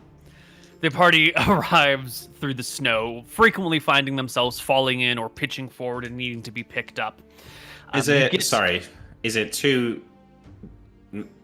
Could Cyril not make like a wisdom check to realize that we're not going to make it in time and abandon getting to the house and set up the tents to avoid anyone being killed? Or is that not a thing? I think that's not a thing. You have a goal, you try to do it, it doesn't work out for you. Yeah. Okay. Otherwise, what's the point of making any of these rolls? Well, to see whether we can get to the house or not. Yeah. You get to the area. The Frost Ranger and the surviving sled dog driver quickly set about to making the tents, putting up the tents. The other members of the party go to help and aid, keeping with the buddy system. Do you guys want to investigate the house right now? Do you want to... I think House will still be there. Putting the tents. Yeah, house will be there when we're done, yeah. Yeah, we want to do tents. All hands on the tents. Let's see. Let's have... There are 3 tents. We need 3 wisdom checks. The Frost Ranger makes his at advantage because he's done this a bunch of times. Anton, does one. So Anton will lead one group in setting up the tent. Not a problem. Frost Ranger will do... Ooh. That shouldn't be right. Hold on. It shouldn't be... These should be not at advantage. I'm sorry. He should have a flat... Doesn't matter. Flat check plus his modifier. Everyone else should have a slightly off check. This is the same. Who's the third one? Who's running the third tent? Teresa, probably. If it's a wisdom check, I mean. Yeah. You give her... Well, she's Tyriel's buddy. That's fine, yeah. So you let Teresa run the setup of the tent with her whatnots, and we'll do fine. The Frost Rangers group will include, I think, Vashpola, Lord Khan, and Imric. And you guys will all be out in the ice as the tent is being set up, working together. The hail begins to pound on your backs, and each of you will take 1 point of damage from the hailstorm as it hits your face left and right. Minor damage, but you all pull into the tents to wait out the ice storm. Every now and then you have to push the tops of the tents to make the ice and snow fall off and go down to the side. Will the 3 party members each roll me a d20?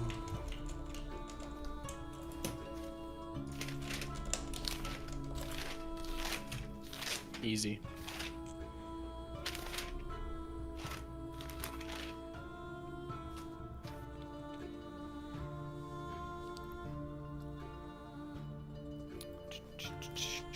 Tyriel, it is your tent that we are going to be talking about now. I'm gonna load my note.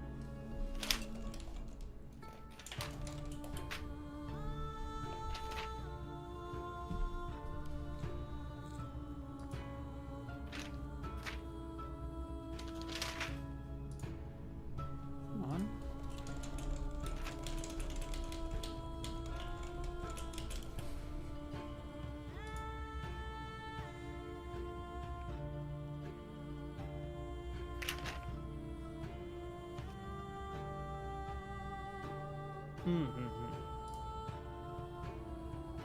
There it is.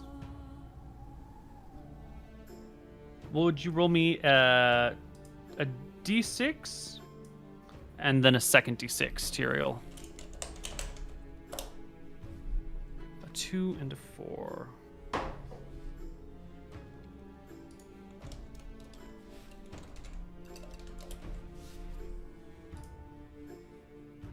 You see the tent door, as you all in here resting, parts, and in through the door steps a warrior, a semi-transparent, ghostly apparition of a warrior who throws open the door and comes to sit next to you at your fire, rubbing his hands together and warming them in front of it.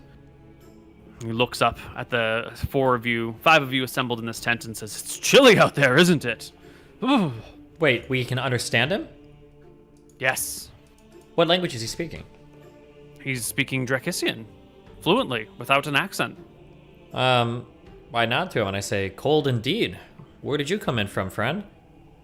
From out in the snow, of course. You look, is he wearing warm clothing? He's got kind of a thinnish cloak wrapped around his body. He's got chainmail on with like padded armor underneath. His pants are kind of they're decent quality pants. He's definitely not dressed for cold weather. Mm-hmm. Can I like reach forward and kind of like maybe pat his knee in a friendly manner and say like, "Oh, you seem like you're not dressed for the weather, my friend." Does my hand pass through him, or? It does pass through him, but he seems to take the pat as if you strike him. And he goes, "Certainly, a storm like this is unprecedented in these places." Where are you headed, my friend, if I can ask? Oh, nowhere in particular. Where are you going?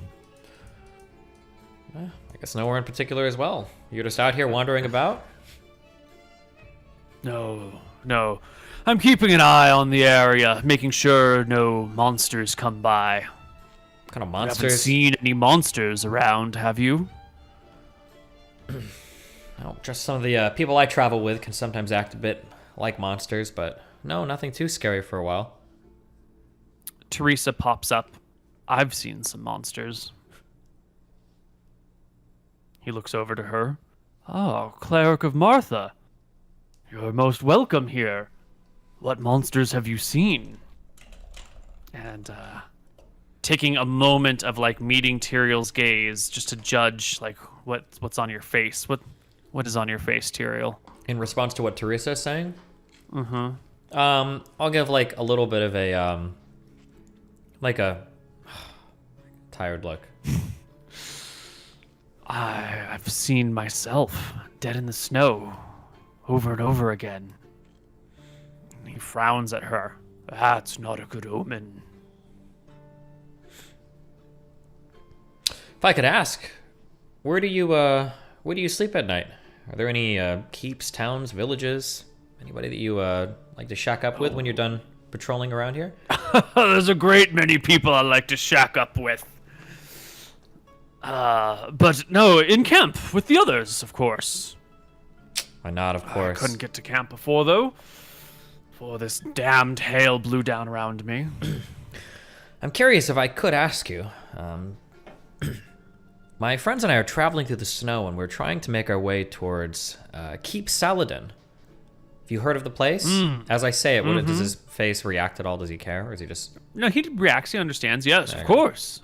Saladin Keep. Yeah, were we heading in the correct direction? I'll point to the direction that we've been traveling or whatever. I don't know if I have the compass on me, but are we close by to it at this point, or...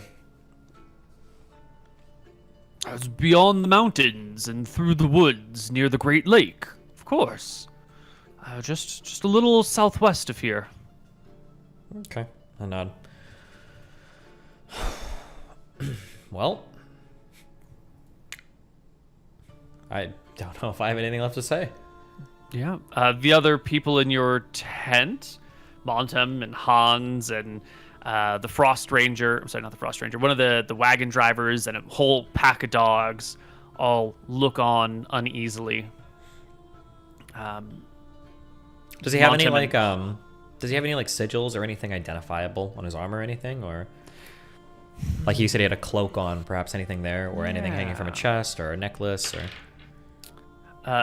no, he's got 0 identifiable things on him.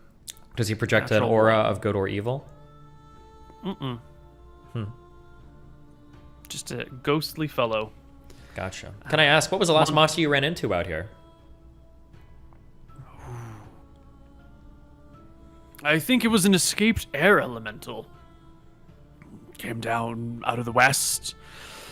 A monstrous creature, blowing all about, breaking branches, thrashing the winds, driving whole herds and flocks off course. I nod. I say, I don't know if you're part of the people that would round these people up, but I'd heard stories that there were some monsters around here that were so fierce that they were rounded up and imprisoned within mirrors hung from walls. Have you heard anything about any monster like this? His head bobs slowly. I've heard of the imprisonment. It's a punishment for those that have done wicked or dangerous things, those who it's not right to kill but should not be allowed to roam free. Locked into a mirror until those who hold you there think you deserve to be set free. Able to speak and hear with the outside, but not able to interact with them in any meaningful way. Forever trapped in a 2-dimensional stasis. Interesting. Okay. Once upon a time, there was a powerful mage who kept the image of her father-in-law forever locked into a mirror, so she could use him as counsel well beyond his dying days. He was an old and sickly man when she locked him in the mirror. And there he stayed with her for the rest of her life, advising her and her children and her children's children. I think it's not a wise way to go. Essentially, the man in the mirror runs things. Everyone else becomes a mouthpiece. Terrifying fate. Interesting. Forever alone in 2 dimensions. Okay. No sleep, no hunger, no feel of another's touch. And he reaches out and grabs your knee. His hand passes slightly through it. He doesn't seem to notice. You speak an odd language, my friend. I haven't met many around here that could talk to me. Excuse me? You speak my language. I'll mention, when was the last time you ran a patrol near Wicthron Rarenthra? Does he recognize the name at all, or just totally not? I don't think I've ever been that far. Interesting. Okay. Anyway, I think I've warmed up enough. Someone should stand guard. You never know when a monster will come by. Why not? Of course. And out he goes to the door before- flap, which sort of Yeah. go ahead. Before he leaves, I'll say, if you get cold again, or if you want something to eat, search for Imric in one of the tents. He might have a couple questions for you. But otherwise, have a good night, sir. Good night, gentlemen, lady. And he heads out, pushes the door aside, which moves with him, and steps out into the snow. The flap folds back, and the 5 of you are left waiting. Well.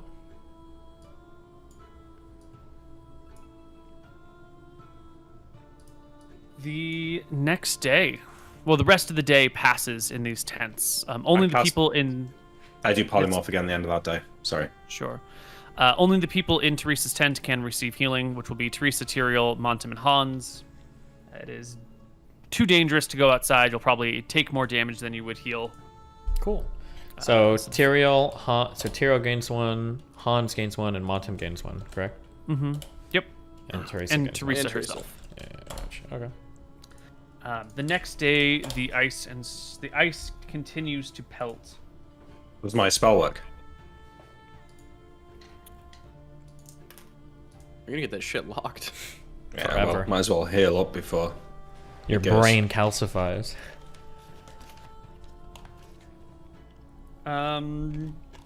You sort of polymorph.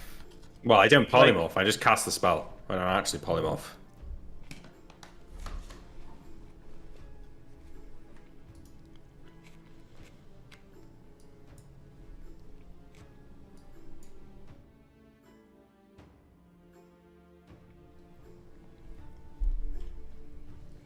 When returning voluntarily to his own form and ending the spell, he regains D12 hit points. So you must leave your form to heal.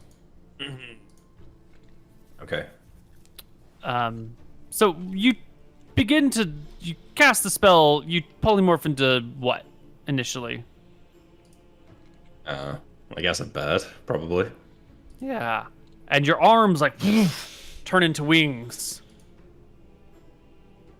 But the rest of you stays the same. And the wings are sized for you. I wait. Hoping for the spell to end or something. You just kind of like this. Do I have hands? You got wings. No hands, just woof. No hands at the end of the wings, no. Yeah. Okay. Do you try and change form, or do you accept your current form? Oh, no, I try and change back, yeah, obviously. Yeah. You can frantically change back and forth a few times until eventually you do solidify in your normal human form. But each time you change, like something modifies and a different thing changes, and it becomes like a bit of a weird thing. Do I feel like it was... if I'd have been less in control of it, I could have got stuck. Or if I'd been less lucky, perhaps, or something. So, okay. Yeah. We'll call an end to this. I'll roll one more d12 and I won't do it again. Yeah, and you will gain half the d12 Okay, in so I HP. get one HP. Ooh. That was worth. Okay. Yeah, no big deal. No loss. Yeah. And I get one from... Oh, no, I don't, because I'm not in the right sense. Okay. All right. The next day is icy as well. The storm does not let up. Thankfully, there's food in everyone's tents. Everyone in Teresa's tent gains another HP. While I was... I picked up some papers and stuff while I was in the tower. I couldn't read them with my glasses, but I'll just keep checking them throughout the time we're trapped in the tent to see if they ever start to work. Your glasses didn't work last time, right? No.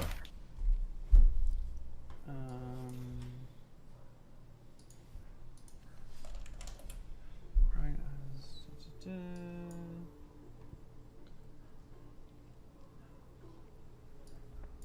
This.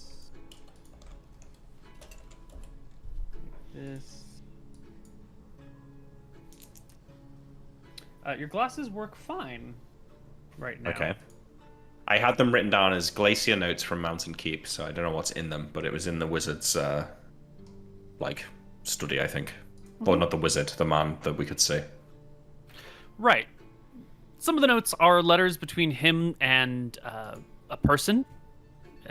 Just sort of like correspondence between various folks. You just have his copy, the things that he's received, so it's more like letters that he has been sent from other people, but they appear as if they're part of like a pen pal or back and forth correspondence thing. They're sort of interesting, sort of in like the soap opera drama way where, you're reading someone's, or maybe in the voyeuristic way where you're reading someone's like personal notes, but they don't really illuminate anything for you.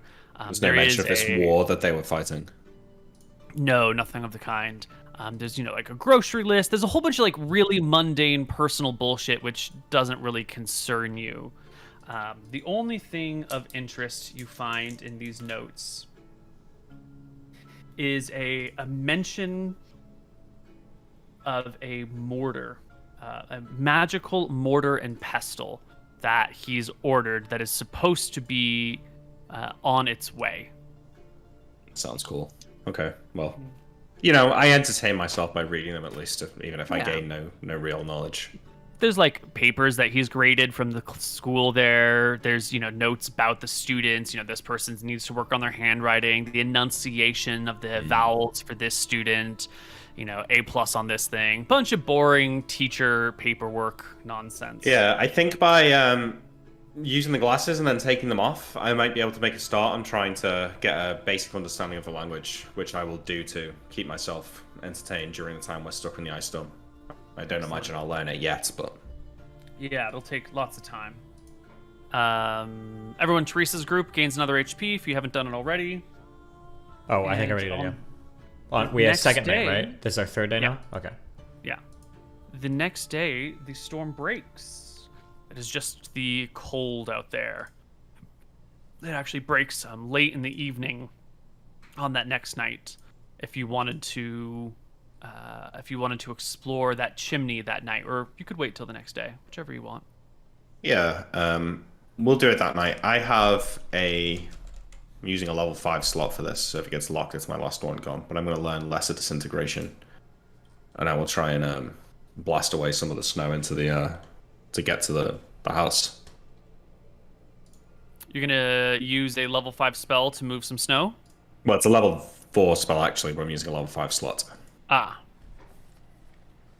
I shall post it for you. Here you go. Imbued with power. Oh, right. So you can just sort of like comb through the snow very easily to rake it away. It goes off without a hitch, and in moments you find yourself at the front door to a stone building. There's a chimney out the back that you had seen before, and over here on this side is just a doorway. The door is still intact, frozen. You, with your Lesser Disintegrate, I think you can just carve your way through the door or the walls if you would desire. Oh, no, when I get to the door, I'll call over Tyrael and Anton. Come. We'll come over. Right. I can smash through the door if you'd like. Maybe you can try just opening it, though. Yeah, I can try. I'll trust the handle. The door handle sort of turns a little bit. It seems like it's frozen solid or the locking mechanism has been frozen shut with ice. Stand back. We'll just smash the door, Neal. Wait. Disintegrate it. Why not just use the candle to open the door like we did last time? We could do that. Okay. I'll remove one of the candles because we have like 20 of these infinitely burning candles now. Yeah, and then I'll set a fire underneath, and then I'll wait for a few minutes to see if the ice melts. Slowly but surely, everything thaws. It takes a while out here in the cold at night until eventually the handle turns enough that you can force the door open. Inside is what appears to be a fairly cozy little home. There is a corpse, like a skeletal corpse, on the ground in the middle of the room with clothing still on it. The clothing is old and tattered. Some of it has been eaten by moths, but the cloak around the corpse is still fine and intact. There's a bed on one side, a fireplace on the far side, a little kitchen area over here. Much of this has been rotted away, but a few things stand out to you. The blanket on the bed is still fully intact, and there is a broom whose straw, what do you call the head of a broom? Bristles. Bristles, thank you. Whose straw bristles are still happily intact, as is its wooden handle. Magic blanket, magic cloak, magic broom. We'll take him. You'll also notice on one of the tables in the room, there's a whole bunch of like equipment. There's a set of brilliant silver scales that have not tarnished over time. There is like a mortar and pestle. There's some like glassware that's got some like what do you call it, dust on it on the inside and outside. There's some beakers, there's some vials, there's a shelf nearby that has what appear to be 7 potions on it, labeled. Okay, well, I'll use the wand of detect magic here. Just to make sure we get everything.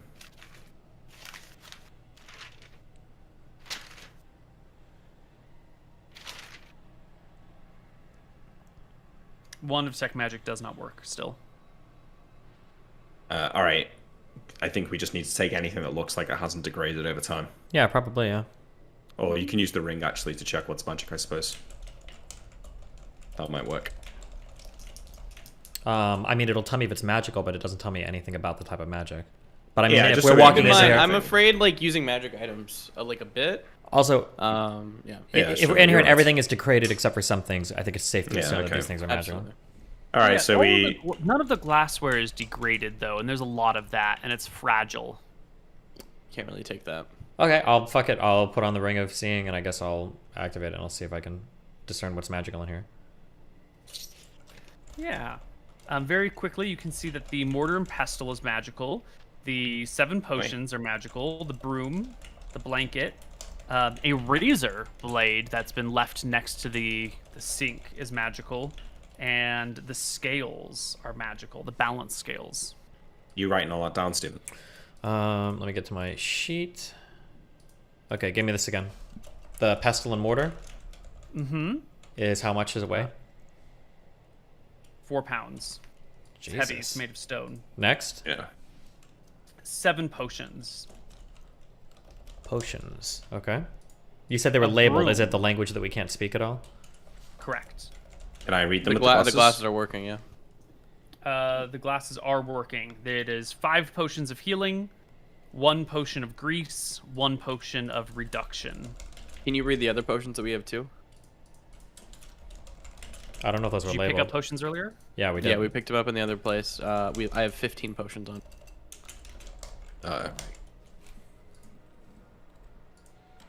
Let me finish off these things. And then Yeah. we can sorry. do those potions. How much was a magical broom weighing? 2 pounds. Okay. And then what else? The blanket. A razor blade. Blanket weighs how and much? Balance scales. The blanket weighs 4 pounds. The razor blade is 1 pound. That's negligible. 1 pound. Okay, yeah. Yeah, it's nothing. Negligible. Blanket is Yeah, it's 4 a pounds. straight razor. And then balance scales, how much is that?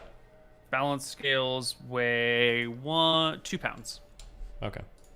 Gotcha. All magical stuff. Okay.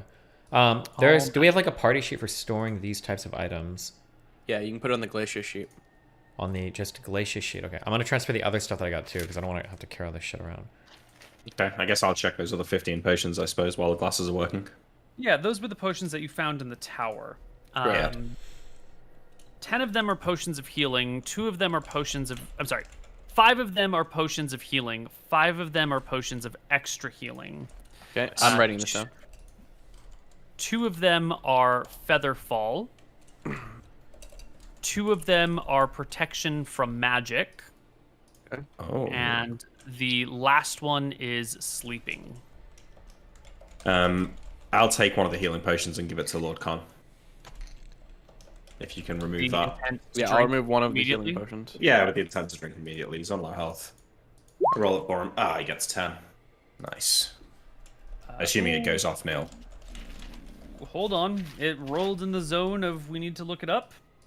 Shit. Partial strength. Roll me a 1d100 and he'll get that percentage of the effect. So 2. 2, yeah. I'm gonna give him another one, Neal. If that's alright, guys. Don't want this guy to die. I'm gonna roll your dice, Neal. It works fine. Just fine. Okay. The potion of healing was the what effect? Is it 2d4 or 2d4 something? plus 2. 2d4 plus 2, yeah. Okay, he's back up to 18. He's alright.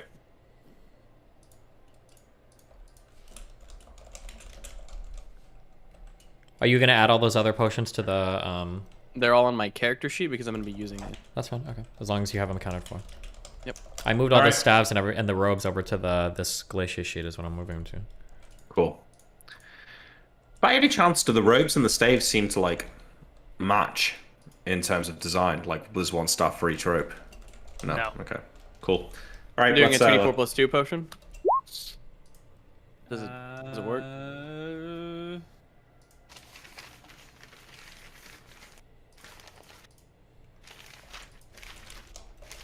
It does not work. Not only does it not work, it is a No, it's explodes not in a your face. catastrophic flavor. Woo! It is just a You drink the potion and nothing happens. Okay, we'll wait for it. Yeah. Now, this is the first time you've consumed a potion without it having an effect. And we know that potions are dangerous. If you consume 2 magic potions at the same time, there's a whole table for disastrous effects, which can be up to lethal things. So let's just take a moment and discuss the possibilities of what it's like to have a potion inactive in your belly. Is it going to, and I'm going to pose a bunch of questions that you guys can mull over.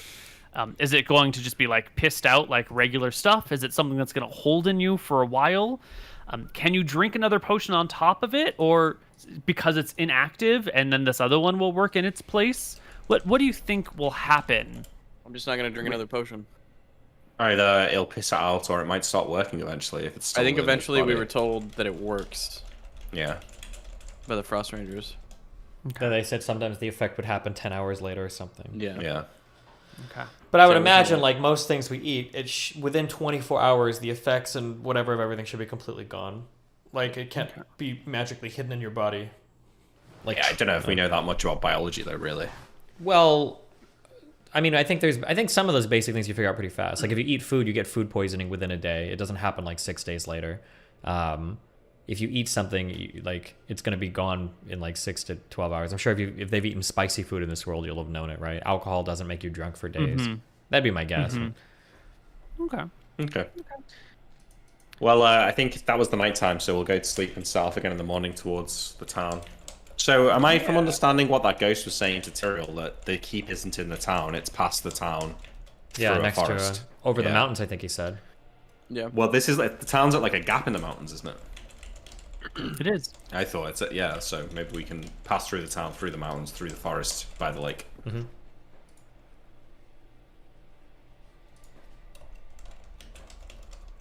Cool. Well, we go. Yep. Onwards. Off we go. Partway through the day today, on this cold, cold day, that feeling of nausea sets back in. That feeling of fatigue, and the Frost Ranger reminds you all of the effects that they've felt before. That this is sort of a zone of sickness or illness caused by magic. And all of those of you who are non-spellcasters take 1 point of damage. All of you who are take 2? spellcasters take. Clerics take 2. Wizards Wizards take take 3. We keep on trekking. -1, Right. -1. You will march through this zone for 3 hours, so you should actually take 3 times that damage. Teresa takes So you 3, take 6? right? Yeah. Okay. Non-casters take 3, clerics take 6, wizards take 9. Cool. I'm a wizard. Would I know? Is it safe for Lord Khan to drink another potion now or not? Wait, if he drank one and it worked, then he should be fine to drink another, right? Yes. So we've been playing it, yeah. You can chug Yeah. potions back to back. It As doesn't. long as their effects are fully immediate. Yeah, Okay. exactly. Yeah. All right. Can I take another potion on time to give him? Yeah. Yep. I give him another healing It potion. works fine. Okay, but we're using a lot of... I know, but if we go through another area like that, he'll die. So I'm not in Yeah, health. we don't want that. Okay. I get him up to 17. Aside from the zone of sickness, this day passes fairly easily. No monsters are seen, no people encountered, nothing of interest to find, just that like nausea. Some of your hair falls out on a few of you. Some of other people's nails turn black. Nasty. Yeah. Not good. That's bad news, Bears. Yeah. I think we just push through and warm up that night. The next day of travel is cold as well. And can I get a D6 from Anton and a D6 from Imric? Are we getting +1 HP over the last night or no? Yes, please. Okay. I'm giving one. Who needs it? I guess since we're all out here now. All 3 of us, Lord Khan. Yeah. So I'll do it for me and Lord Khan. That's 2. Teresa's 3. And I give one to Jack. That's 4. Montum is 5. Anybody else? Or Hans is at 17 HP. He'll get one. Wait, we're all getting 1, so that's 3. What? Teresa, Lord Khan, and Jack. We're done. Wait, is it only 3? Oh, you mean all 3 brothers are gonna get one? 6. Yeah, all 3 Oh, brothers okay. get one. Yeah, yeah. All right, sure, okay, makes sense. 6. So Teresa, Montem, and Jack, were those the 3, or were there? Do I need to take one off Montem? Was there another one? No, that worked. Teresa, Okay. Montem, Jack, and then us. And then the 3. Okay, gotcha. Wait, no, take one off Montem because Lord Khan got one. Sorry. Oh, okay, gotcha. Has my potion gone off yet? No. Cool. This day, as you travel through the snow, you see coming towards you, Tyrael at the front, a group of 3 specters marching together in a line. One of them carries a flag. It has a downward turned white blade on a background of red. All 3 of them have, you said, blades with a background of red? No, there's a flag being carried by the person in the middle. Flag, okay. Like Is that a religious yeah, symbol? it's probably more likely like a symbol of some sort of family or organization. The 3 of them are all armed in chainmail with shields at their sides and shields on their arms and swords at their sides, and they have that ghostly quality that you can see right through them with. If I ever get a chance to see them, I would like to roll a heraldry check. Perhaps, but Tyrael sees them first because he's at the front of the party. Yeah. What do you want to do, Tyrael? I'll probably just keep walking and talk to them, I assume. They look like all the other specters we've seen before, yeah? They do. But as they come within a few, maybe like 15 feet from you, the one in the front draws their blade, motions towards you, gives a yell, and the lot of them like break into a charge. 3 of them, right? 3 of them. I'll tell everybody to stand back, and I will draw my sword, one sword, I guess, to receive the charge, although I'm not fully expecting to take any damage here, but... Does Anton hear this? He'll start making a move, I guess, if he Let's does. see. With the winds and the cold, and you're a couple hundred feet back, seemingly, I don't think you'd hear this. Sort of like the whole party, the whole train comes to a stop, which happens from time to time. And I imagine people like look forward to see what's going on. And I don't know, give me a perception check, Anton. See if you can make out the ghosts through all the nonsense. Oh, just barely not. You just kind of see the party come to a halt. So none of these people say anything, and this guy doesn't say anything either. I just want to know which people I'm executing later on. Tyrael, you're the leader. What do you do when this goes down? I would tell the 3 to stand back from me. I'll prepare Right. to attack, and then, or prepare to receive a charge. I'll tell Hans or Montem to alert the ones in the back. I don't know how long it'll take them to get Right. back there, but... The Frost Ranger here, who's who's driving these dogs, like turns behind to Brangang, Jack, and the people behind him, and holds up like a wait symbol. Don't stay where you are. Okay. And these creatures come towards you, Tyrael. They come at you. I would like you to make me an initiative roll, please. Well, you said you're gonna receive their charge. Yeah, so I guess like preparing to... Can I take an attack if they come into range? Absolutely. Also, I think we had didn't we have a whistle system? It was like 1 is danger, 2 is like I'm lost, 3 is I found something interesting, something like that, right? Yeah. So we can whistle as well to alert people. Yeah. Okay. You also whistle. The piercing shrill of the whistle will roll back through all the groups, letting you know that danger has been spotted up front. Anton will start moving up. Yeah, with your buddy? With probably, I think he'll tell Vega to chill, and he'll bring Jack instead. And then he'll make them buddy up. Okay. I tell Lord Khan to stay with Polar and Vash, and I'll go on myself on my own. Okay. So then roll initiative. Well, Imric, it's going to take you a whole round to get up here anyway. So you can just chill. Anton, it'll take you a whole round to get up here anyway. Actually, it'll take 2 rounds for Imric, 1 round for Anton to arrive. So we'll just roll you in next round. In the Just meantime, a heads up, Anton I think moves at speed of 24 because of his boots of speed. but the snow is what's causing the problem. Is it Okay. cripples your movement rate?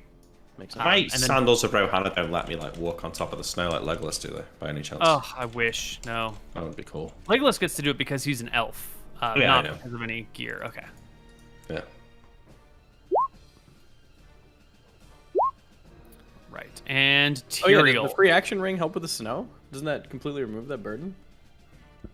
Yes, it does. Because we did that last time. It has to, based Yeah. on all the prior rollings we made. If you can move through Yeah, water, if it then works for in sure. water, it must Yeah. work in snow. So then I should be able to true. get up there ASAP. Yeah, you should be able to get up there within this round. What initiative do you want? D10 You plus can go attack. 120. You've got 240 movement, right? 24, yeah. So 24, yeah. So 240 feet in a round, in a combat round, no problem. Cool. So you can make your move. Just roll Thank normal initiative for you. I did. Yeah. I'll fix it. And then Imric, you can go. I can get to the fight this round and then Yeah. act next round. Yeah. Yeah. And Tyrael, would you roll me initiative? I did. Unless you already have. Ah, I 8. see.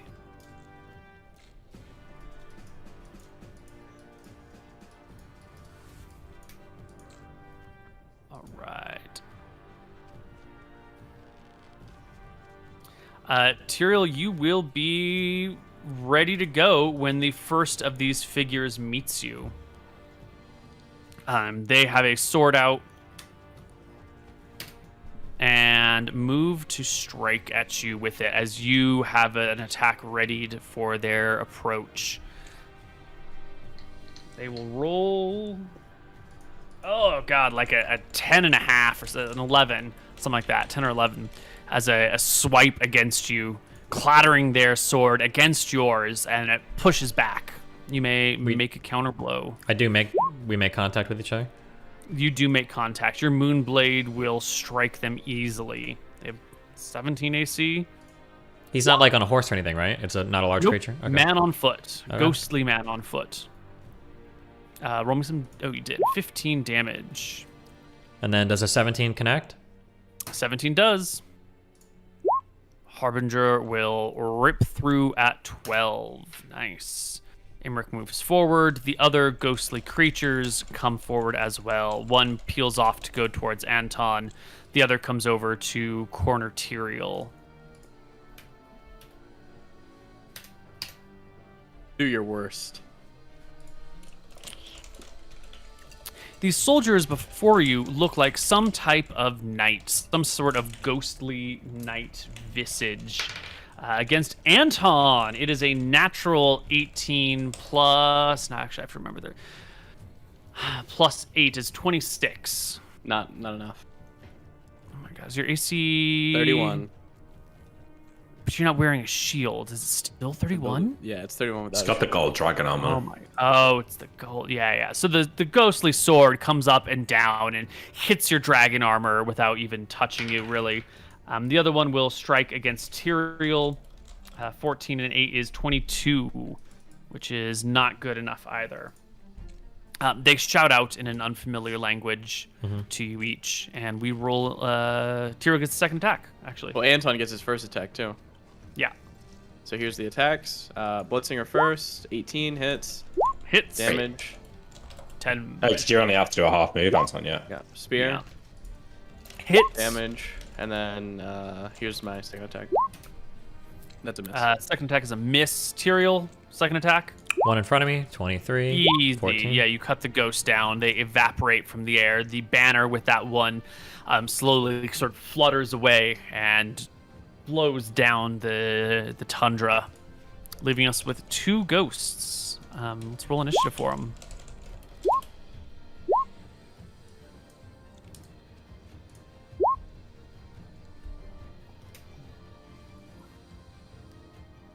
And this one is dead.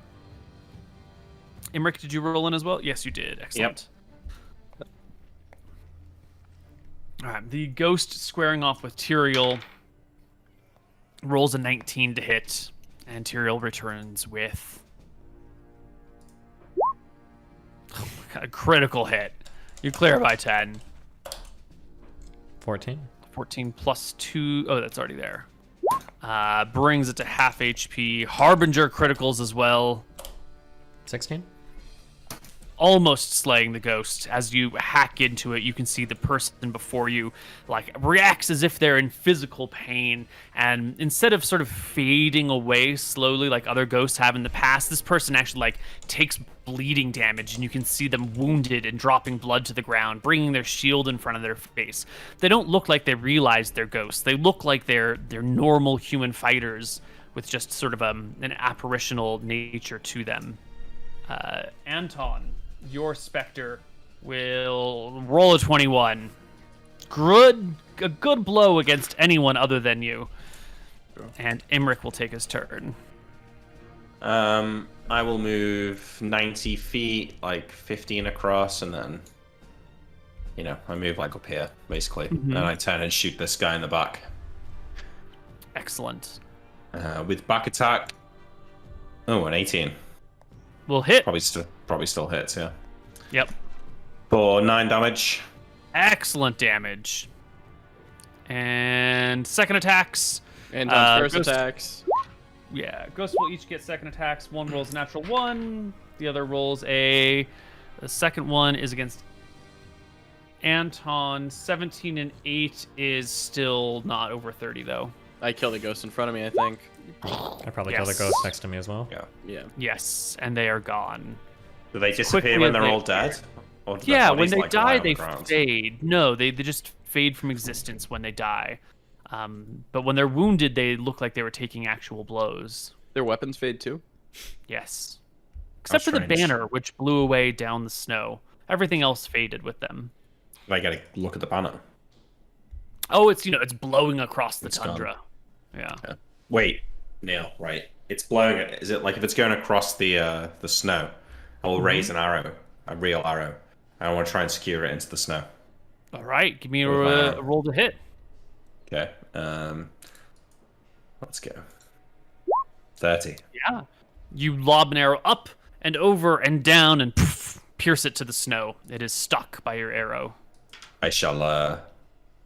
Tyrell, come with me, and I'll go and run over and grab it. I'll nod and I'll run with him. Yeah, you find the banner. It is made of linen. It's 4 feet wide, 3 feet tall. It's got some red cloth all the way through it, and a white blade facing downward. Heraldry. 27. Yeah, I've never seen this before. Okay, I will pocket it. What should I call it? Glacia banner? Okay, actually, can we put it on the sled? It's probably too heavy. Well, how much does it weigh? How much does it weigh? So what we 2 could do pounds. is we could wield this when we're going up pound. to the keep. I'm guessing these people were guarding the keep. Random Maybe, guess. yeah. Maybe it'd give us some leeway in. Okay, yeah, I put it on the sled if somebody can write that down. Glacia banner, 2 pounds.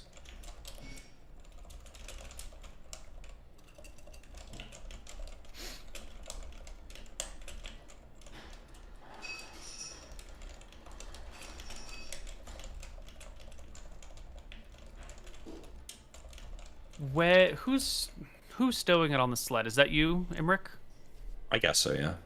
Uh-oh. Yeah, you go to put it on the sled, and you find like a good spot to tuck it away. You fold it up or roll it up, whichever seems most appropriate.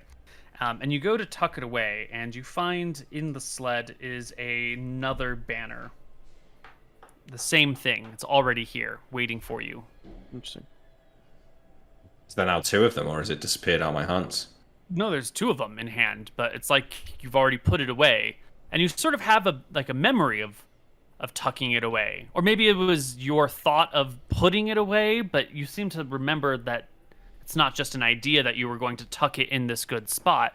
You seem to recall actually shoving it down this hole earlier. Quick, I put a wish checked roll in both there of them. too. I checked both of them for the hole where my arrow went through. It exists on both. How odd. I will separate them on different sleds.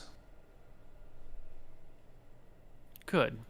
Yeah, Yeah, it's not it's- in the second sled when you go to put it on the second one. Yeah, That spot okay. is definitely open, and you don't remember tucking it away in this place. And I go back to the first sled, and there's only one there now. It's the first one is still there in that first sled. You guys mind if we go to break here? Last break? Great, perfect timing. All right, we'll be back. Hello, everybody, and welcome back to Tombs of Scoria. Another day of marching through the snow as the mountains grow ever closer on the horizon, and another zone of sickness that gets passed through. I'm just assuming, instead of like dragging out each day into a 45-minute section, I'm assuming you do the same things that you've always done, and you just keep marching through these zones of sickness, right? Yeah, tell me if my ultravision ever fails. Oh, you cast it again today? I mean, I'm casting it every day, yeah. It fails today. Is it locked? Let's find out. No, you cast it and it's gone. And it just doesn't work. How much HP Yeah. are we subtracting?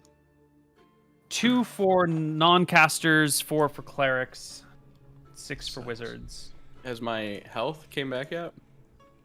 My health pot? My potion? The potion never resolved. Okay. I'm assuming then it just didn't work. And I can drink another. You think you pissed it out? Absolutely. It's been 3 days? Yeah, 2, 3, something like that. Okay, It's been a well, while. It's been enough that you've peed all the fluids in your body. Godspeed. Can I grab an extra healing off the Yep. Take sled? one. Yeah. I'm gonna use What an is extra it? healing. 3d8 plus 3d8 3. plus 3 if you drink it all. Yep. Yeah. Alright, here we go. Godspeed. Well, hold on. Do I want to use an extra Just- healing? Yeah, I'm gonna use Are we it. getting- Work, Neal?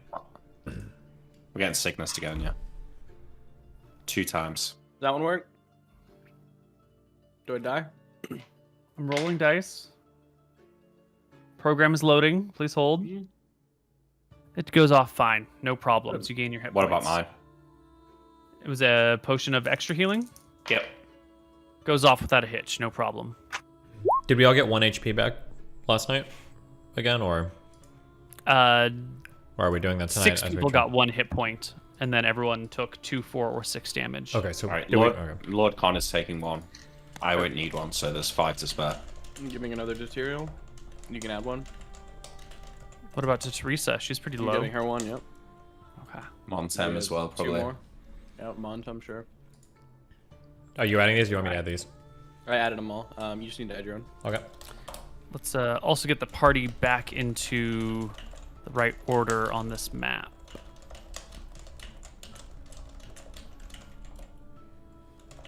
Yeah, there we go. Everyone's in the right spot. As the day draws to a close, the mountains come well into view. At the edge of your vision, you can see the town, and you can see the rise at the back of the town and the tower atop the rise. It'll take you most of the next day to get there, but you should be able to get to the town by nightfall. We want to march around the town, right? No, I think we should explore the town. They've not been here, so there could be stuff here. Mm-hmm. For sure. Okay. So I think once we get to the town, Neal, we'll try and look for a large building that we can set up shop in.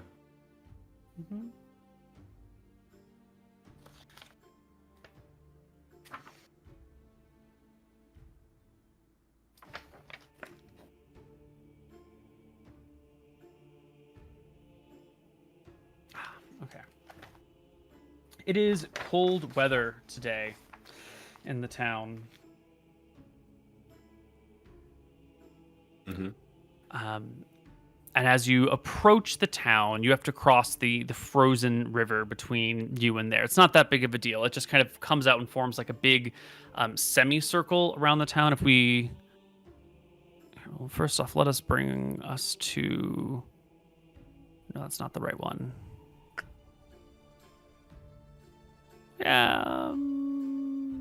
Close enough. The mountains with the town, from an aerial view, you've got like one mountain chain coming up here and another mountain chain coming here, with a river doing one of these things, and the town being situated right here. Whoops. Okay. right in here. So it's like right in the gap between these things with this river that comes around it and a watchtower out back. You march through the day without seeing sign of friend or foe, enemy. There's no sickness zone that you pass through. You see no buildings before you get to the town. And as you cross the river, we have a problem. The first two groups cross without issue. But the third group, my friends, Uh-oh. the third group runs into a problem. Okay.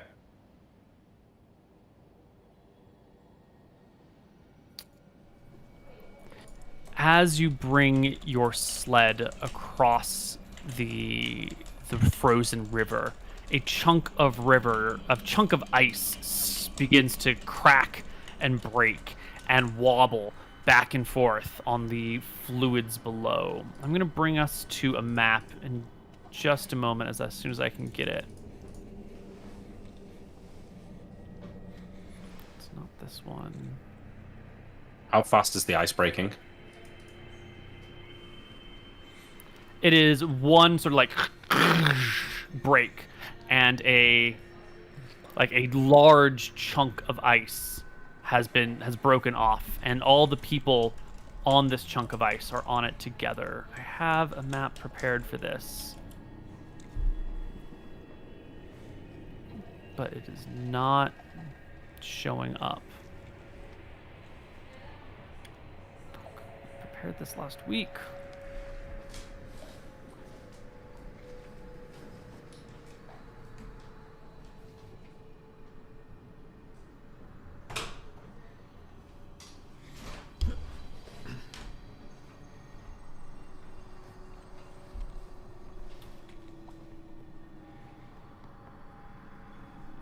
Ah, that's why it's got the other name.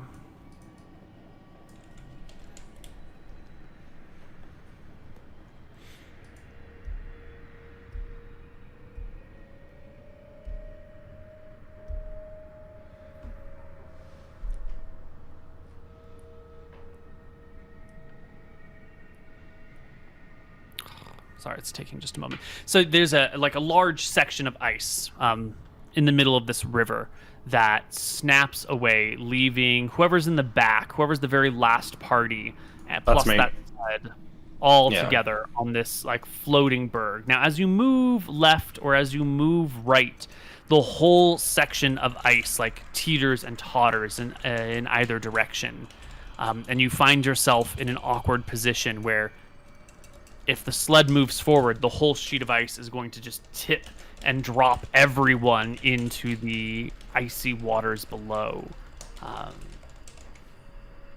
On all around this little berg, though, is strong ice or actually solid land of some kind. Okay, so what we're saying is the sled is stranded, basically. The rest of us could probably, jump off the ice and onto the land. Maybe. I don't know. I don't know why my map isn't showing up. Critical trails, winter, icy barrens. Fucking hell. I should double verify this during the break. No, we don't need a map necessarily.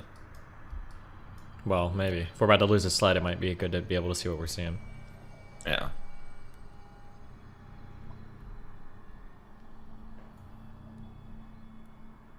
CTW. All right, here we go.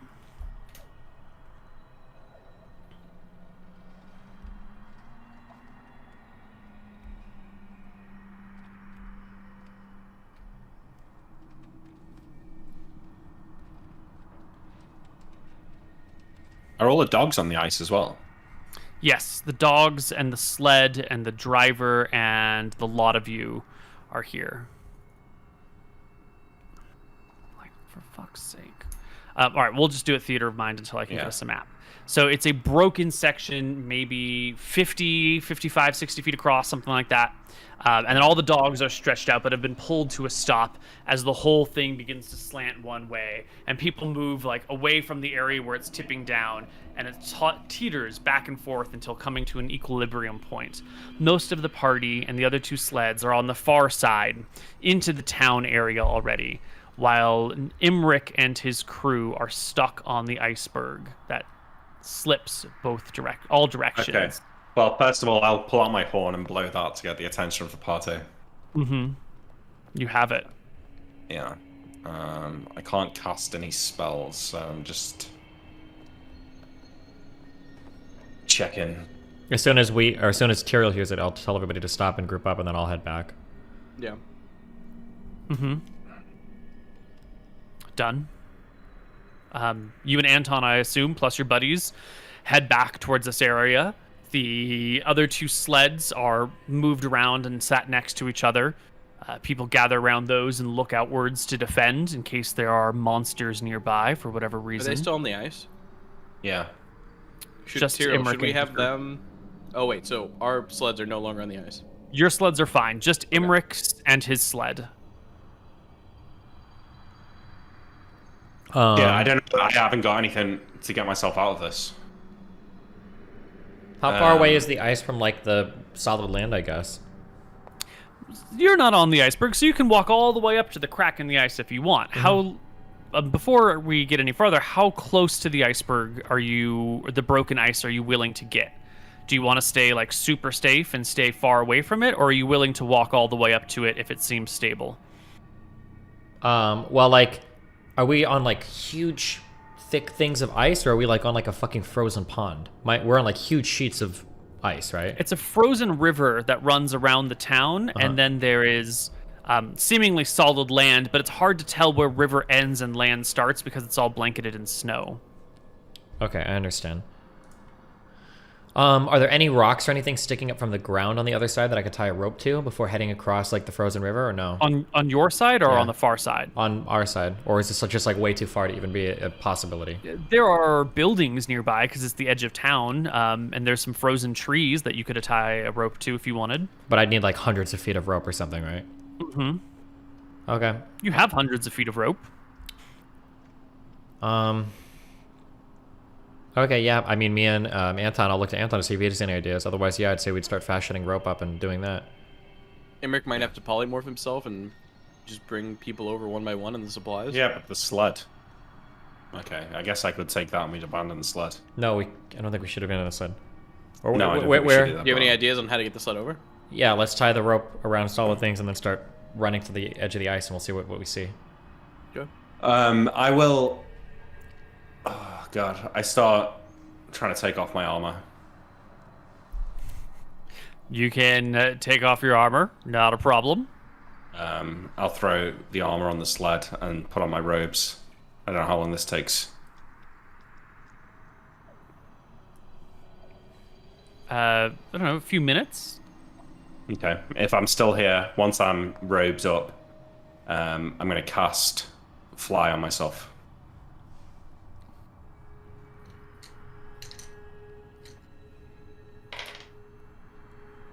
It goes off. You're fine. Okay. I start ferrying the dogs off the ice onto the other side. So you're going to unhook the dogs and one by one fly one dog off at a time. Yep. Do you have an animal handling check? Just to see No. how this goes. No? I've got riding land-based. I don't know if that helps.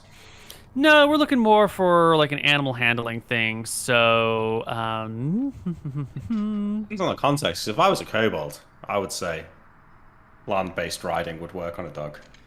if you were Yeah. a kobold, maybe, but you are certainly not. That's true. Okay. Or maybe I can just kick them from the ice onto the land. Just sort They'll of jump over, yeah. Are field we? goal kick them. We're able to. They're not small enough that you could punt. They're not corgis or I'm chihuahuas. just joking anyway. I mean, You're not. I know you. I love dogs. Don't stop. Are we able to what? We're making our way to the side of the ice, right? While he's doing all this, I'm gonna make my Yeah. way to the crack to see how far away they are Yeah. from us. Mhm. The crack is not that wide. It gives you maybe 6 or 8 inches across. You feel like you could easily step across, but the issue is that the weight on the berg needs to be distributed towards the center. Otherwise, the whole thing tips, and because it's ice, everyone slides in, and because it's an iceberg, once people slide in, it'll just righten itself, and then you'll be trapped under the berg. Yes. Here we Well, go. I get the dogs across, then the people, then the gear, and then I'm hoping maybe I can get the sled across. This map is on not my a own. perfect representation of what we're dealing with, but this is more or less the general concept of like an icy section with little bits of water all the way around it, and then the party members on one side. Is the So ice it's- itself pretty thick? The ice looks to be about a hand thick, Like that or like that? like this, like how you would measure a horse. Okay. Anton sectioned a piece of rope around either a building or a tree. I sectioned a piece of rope around either a building or a tree. I look to Anton and I say, do you think we could jump across to the other side of the iceberg using our climbing gear? We can nail into the ground and then tie the ropes there and then have everybody kind of pull so that the ice collectively kind of like comes up and the crack is sealed, or it's at least pulled on, and then everybody can kind of like run off without worrying about it tipping because it'll be on land. Does that make sense? I think that I can actually handle this without any risk like that, because I can use my cloak to cast Reduce maybe on the sled, and then carry it across. Maybe, or are you gonna? Will that work? It might permanently reduce it though, or some crazy shit. So You think you can bring everything across like that? I don't know. That kind of would work. I mean, if I might have to ferry like the items individually, and then just go back for the sled on its own, reduce that, and then carry that across. Okay. Seems like it would work. Yeah, but I think given enough time, I should be able to ferry everything over.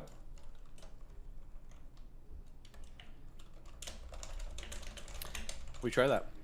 Okay. So flying Imric is going to move people and dogs one at a time. Dogs what first, I'm then hearing. people, then gear, then the Yeah, but sled. it shouldn't take long. So everyone groups towards the middle to avoid tipping the iceberg in any way, shape, or form, as Imric will ferry dogs one at a time. Do you want to give me a d20 plus half your wisdom for how well you can handle these pups? Sled dogs are, I don't want to call them overly aggressive, but they are very active dogs who are high energy, and they don't always get along. They're cold though, so they're they're subdued. Yeah. Well, we'll see about your roll. Can I at least round my wisdom up, please? No, it's Oh yes! Come on. not even a problem. You can move all the dogs without issue. Now you've got the people. If you can move the dogs, the people should be easy. All they have to do is cling to you. How much weight can you fly with? Can you fly with a full dash of weight? Let's see. He's what's it flew with say? Tyrael or Anton before, so It doesn't say.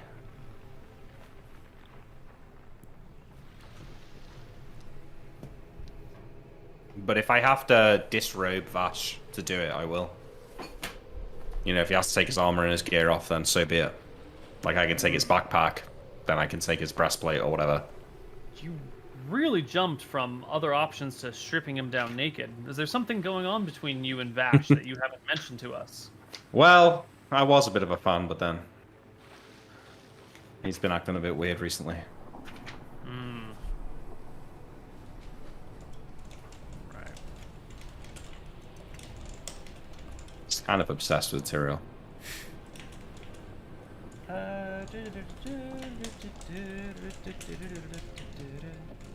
So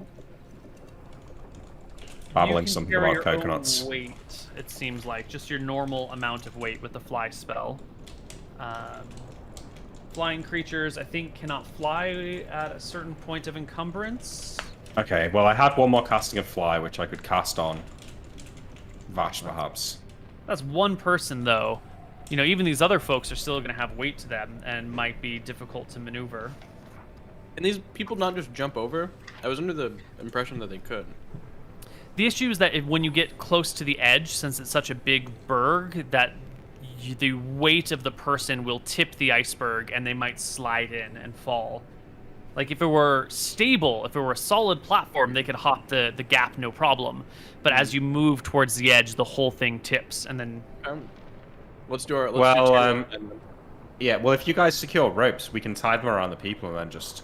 They can jump and then you can sort of pull them at the same time and... I might still tip the ice though. Let's try Tyro's plan. While you're moving over and ferrying stuff, we're gonna use our climbing gear to hook in and like pull with all our might. We have sled dogs and shit. So you're going to hook... I need more details. I'm too dumb to understand. You can explain it. Me? I don't know if I understand. Because we can't drag anything across the iceberg. Oh, well, so, okay. This is my plan, okay? What I was saying was that we could, do you see these pings? Yeah. So, like, you would walk to the very edge of the ice, and you'd use the climbing gear spikes to nail in the rope here, and nail in the rope here. And then on land, we would just pull the whole iceberg until it's kind of crashed up onto the other place past the crack. Does that make sense? So from the right side of the map, you would attach ropes to the left side of the berg. Yep. And then pull that to the right until the two are adjacent to each other. Yeah, or even you until don't it's even need to jump overlapping. across to do that. We can secure the ice picks over here. Yeah, you could. Yeah, I would just throw the rope over and you do that. That was my. Yeah. I mean, same thing. Someone moving to the edge of the ice might tip the whole situation. Yeah, but if we're doing this in a really controlled manner, depending if they've got 4 people here doing it, or we could even do one at a time to maintain most of the weight in the middle, then one person would walk that direction while the other person walks in this direction. He'd hammer it down, and then they'd both walk back together to counterbalance each other. That sounds really good. I like this plan. I could do it from flying, and then I wouldn't have my weight. True. Flying Imric can go around and he can drive pittons into the iceberg and easily attach ropes to them. No dice rolls needed. Fly lasts for how long? Hours. Hours, yeah. Hours. Not a problem. So you pitton into the berg, pitton into the berg, and attach ropes, and then you're going to pull the berg all the way against the far side. Yeah, I imagine we'd probably have to use both teams to do this, but yeah. Yeah, you've got 2 teams of sled dogs. You've got the right thing for this. So the berg will slide to the edge of the river and push against it. You can hear the ice creaking as the berg slams into it. And now we hope the force of friction with ice is enough to hold the berg in place, right? Yeah. Yeah. And maybe we would even continue to have everybody pull to maintain that rigidity while everybody they jump across. comes across. Yeah. Okay. Who wants to be the first one to try and jump across? Who do you send? Bash first. Let's go. Wait. We should send the least athletic across first. Because the more that are in the middle, the more likely it is to stay balanced. So the last jump is going to be the hardest, right? All right, send Lord Con. I will. I'm going to float just above like where he's jumping here, just in case something goes terribly wrong and I reach for him. Okay. Spotter. Lord Khan makes the gap, no problem, now that the 2 bergs are close together. And with the weight of all the supplies and the people in the middle, the berg only tips a little bit. His grip on the ice is not great, but he makes the jump. Who's next? One of the fighters. Pola is next. Okay, let me open her character sheet. I tell Vash to move a little bit to this side as she walks across to the right, just to help balance. All right, he moves to the other side, and Pola will go and make a nice, easy hop. No slipping of any kind. She is free and clear, leaving Vash, the cart, the wagon driver, and the supplies. I forgot for this one, he's on his own. I go in. Okay, I get the wagon driver to counterbalance for Vash. Okay. The wagon driver going now, or Vash going now? Let the wagon driver go next and let Vash counterbalance, okay? Yeah. Wagon driver is definitely fine. He makes it across without any problem. Now it's just Vash and the supplies in the wagon. Okay, so I'm not going to be there to spot for him. I go and counterbalance for him while he makes the jump. You hold the weight. Yeah. Vash And as soon as he jumps, I levitate So that Yeah, I'm because not- he jumps, and then the whole thing does begin to tip in your way, Yeah. and you levitate and fly, and the iceberg balances back to an even point again. All right, I reach into my robe and touch the cart and cast reduce on it. The cart will reduce in size, overflowing with contents and goods, which spill out all over it. Whoa, I already. Sorry, maybe that wasn't clear. I already moved all the shit across. Oh, I mean, Separately. moving all the shit will take you hours. Hours? Well, maybe not hours, maybe hour singular. But Yeah, it's well, I definitely mean, I not think all we haven't got a gone. choice, so. Okay, so you will by That's- yourself I will do ferry that things now, yeah. one armload at a time, back and forth and back and forth and back and forth, Yeah. clearing. Okay, you can clear all the stuff off the cart over the course of the next hour or so.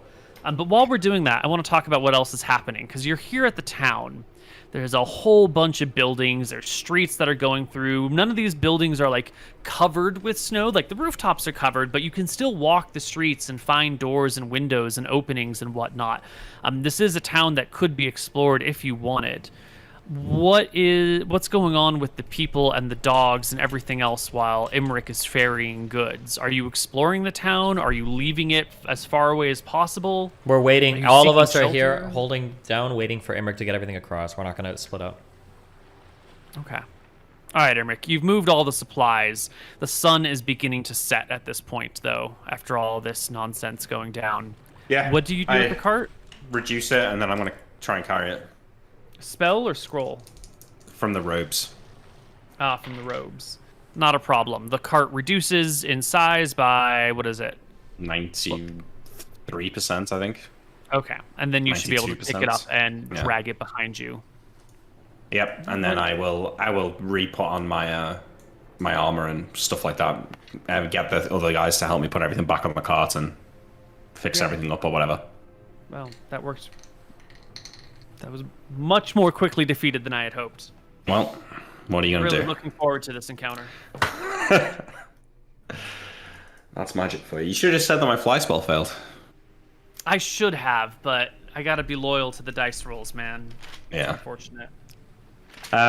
Okay, well, I think that we should explore the town. I think maybe to give Neal a bit of fun, we should split into 3 groups, like our groups of 4, and go and search the town. No, I think that seems fucking stupid. Yeah, we would. After Dave disappeared, we're not splitting. Absolutely Seems not. really dumb. Oh, we'd still be in groups of 4, though. I mean, Absolutely it's gonna- not. Absolutely Alright, fine. not. There's We just search no every house way. in the town I'll with roll 12 full people. attack damage for even suggesting that in front of me. My Moonblade and Harbinger comes out in both attacks. I mean, I'm dead if Well. you do that. Just do it. Just see what you'd roll. I think you could kill me in 1 round. Just roll it. Do you think so? Yeah. That's a hit, and that's a hit. Okay, they're not crits, so 2 hits. How much damage to do? Only 21. Oh, I'm fine. You're Yeah, fine, okay, dude. Cool. Yeah. Except it would be a back attack. I'd kill you in your sleep. Yeah. So, the sun begins to go down as Imric is ferrying over the last of the supplies, leaving you here in this town. Is nighttime the time to search, or is nighttime the time to rest? No, I think. Yeah. Spend that evening looking for a large enough building for all of us, and then we'll just make camp there. Yeah. There's a couple of buildings you come across. The first few look like houses. The second one looks like a warehouse. The third looks like a nice big tavern with rooms for plenty of people. There's like 12 bedrooms in here. The bedding and the beds themselves are broken and in disarray and long rotted away. Wait, But I want to there's do the room. warehouse. The warehouse. Why? Yeah, because we're all in one big room. We can all see each other. I don't like people being in their own rooms. It gets weird. Yeah. Okay. Are there any strong preferences amongst the people? Well, Pola would like a room to herself for once in a while, but she's I not bet that she would. strong about it. We don't like to Montem? share with her, so we outvote her. Jesus Christ. I'm sorry, that's inappropriate. Yeah. Don't roll your eyes at me, Neal. I take it back, okay? Montem, as I was trying to say, would also really like his own room. Well, can't get what you want always, you know? Yeah. It's for the good of the party. Yep. They will follow your lead. Mhm. If you say one way, they will go with that. Okay, yeah, probably the warehouse then. You all pile in the warehouse, set up, bring in the dogs, board up any windows that need to be boarded up. Use some of the cloth from your tents, not destroying the tents, but pinning the whole tent up against any areas that could be leaking cool air. Set up some fires. Make sure there's room for the smoke to leave the area so you don't choke to death. Bring out some good food and begin to settle in for the evening. Do you leave guards for watch outside? Yeah, always rotating guard normal shifts. watches, Yeah. Buddied up guards, of course, but yeah. Yeah, of course. It's on this first watch, as everyone in the building settles in, that the doors open. And quickly coming in are the people on watch, including the Frost Ranger, who volunteered to take first watch this night. He looks sort of wild at you and says, we heard something coming from the keep, the tower at the back of the town, top of the hill. A wail. An unholy, unearthly wail. Yeah. I've heard this before here. Not here, not in this town. I've never been to this town before, but further east, near one of the great cities we've seen. I think it's a banshee. Fuck that. Do they normally hunt? Will it come and find us, or do they kind of wander the lands on their own if we don't disturb it?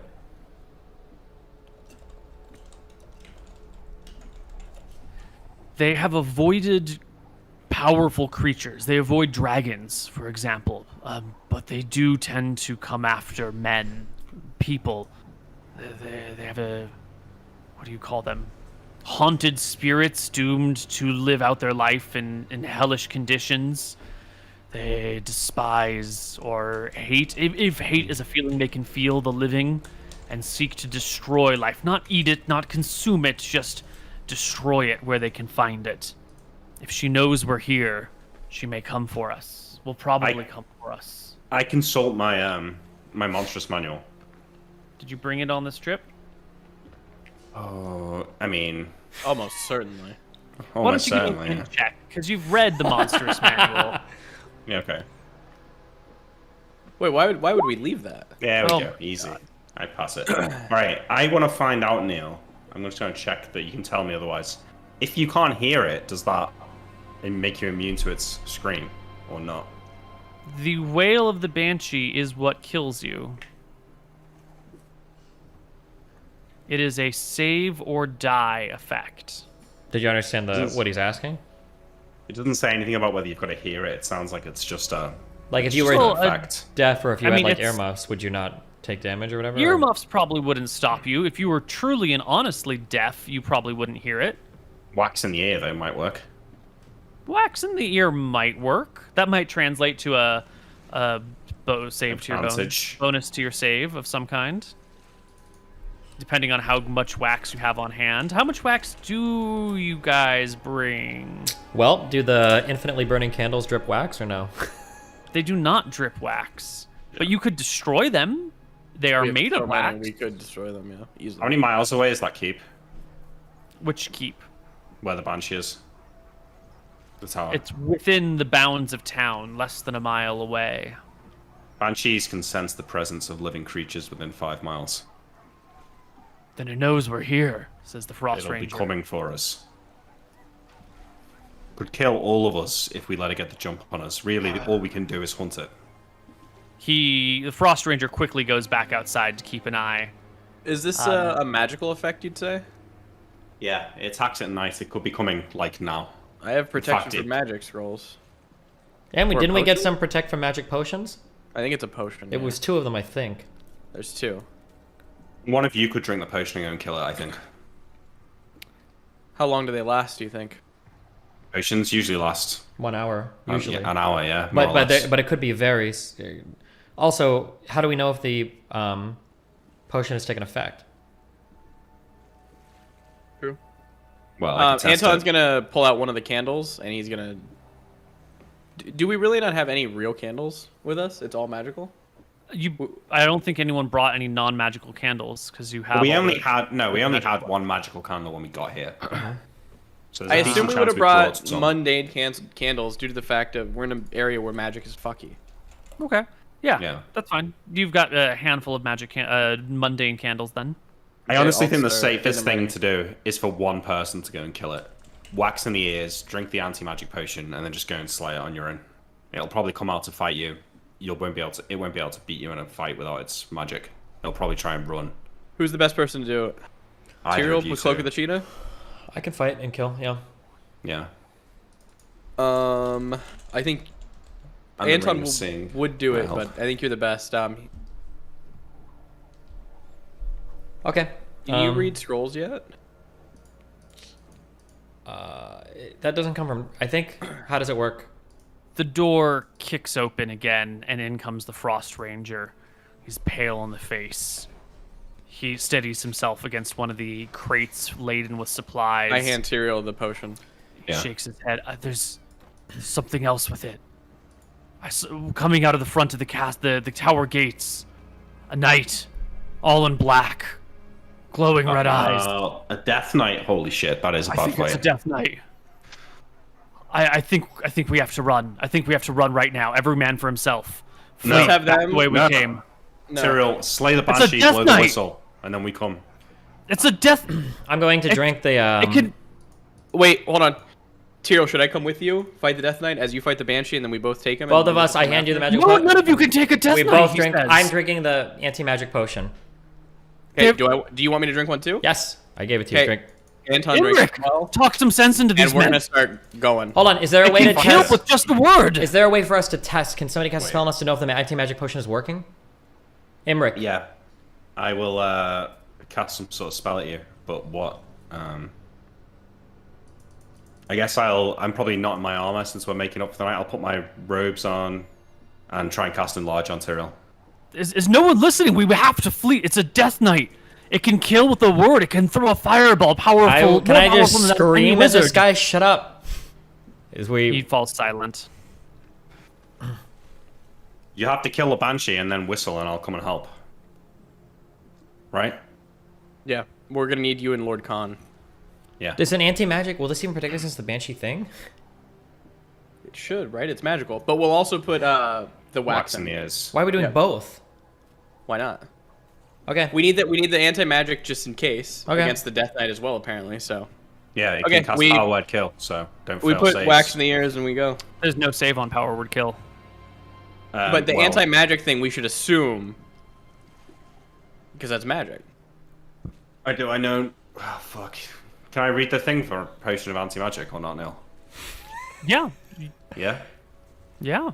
Is that Yeah, even a time thing, pause. actually? Do me and Mooten have? Okay, hold on. We need to make. Is time running right now? No, it's paused now. Is it? Time is always running. Wait, shut it the depends on fuck what's- up. We're both waxing our ears. Are we done with this? We're in the process of doing this.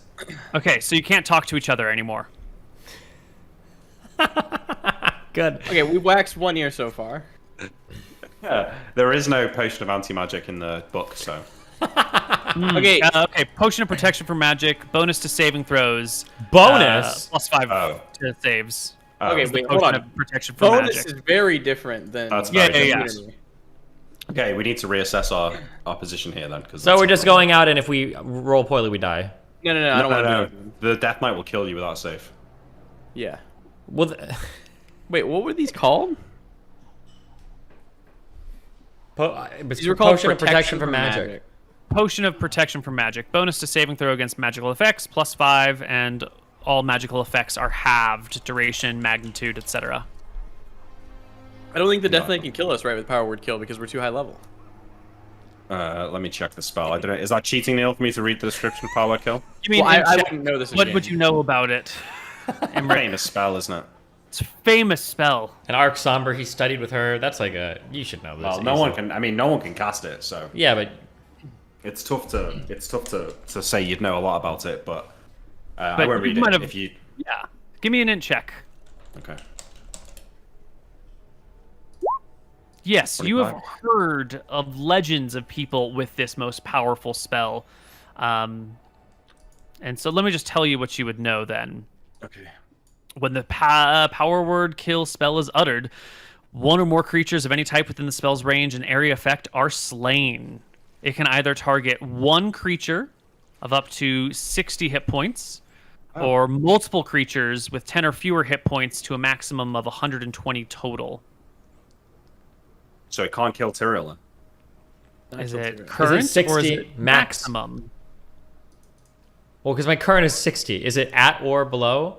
No, it'll That be is the chorus. area where He Imric's needs to drink a potion.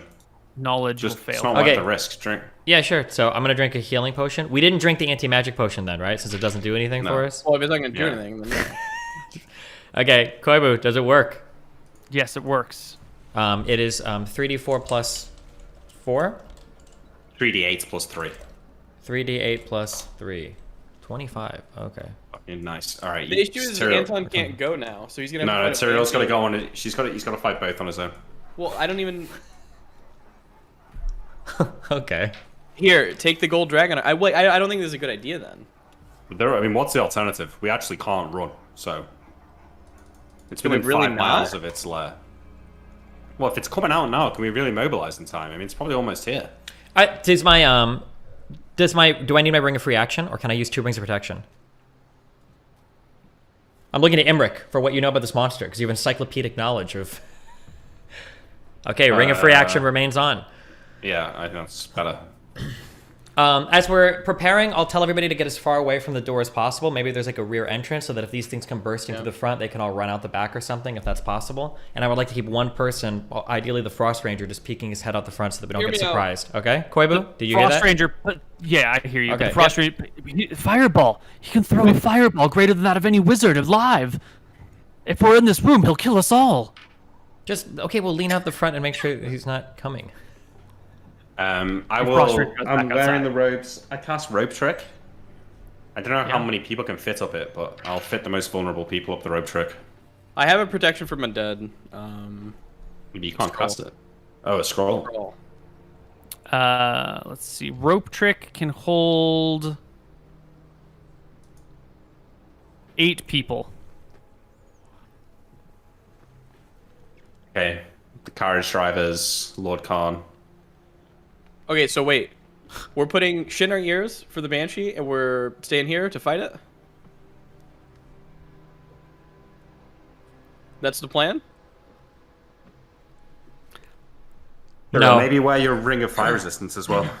No, these are creatures that are looking Its for people fireball to could slay. take you under. Its What? fireball could take you under 60, and then power word kill could kill you. I understand. We need to escape from the city. We're going to leave the supplies here, take what we need for food for tomorrow and the day after, and then we'll come back and hopefully they won't destroy our supplies. They only hunt living things. They shouldn't come here searching for our stuff. I don't think we should stay and fight. I think we're risking the entire party doing this for no reason. Can we just leave? Okay. Fine. If that's the decision. We run. Yep. We start All going. right.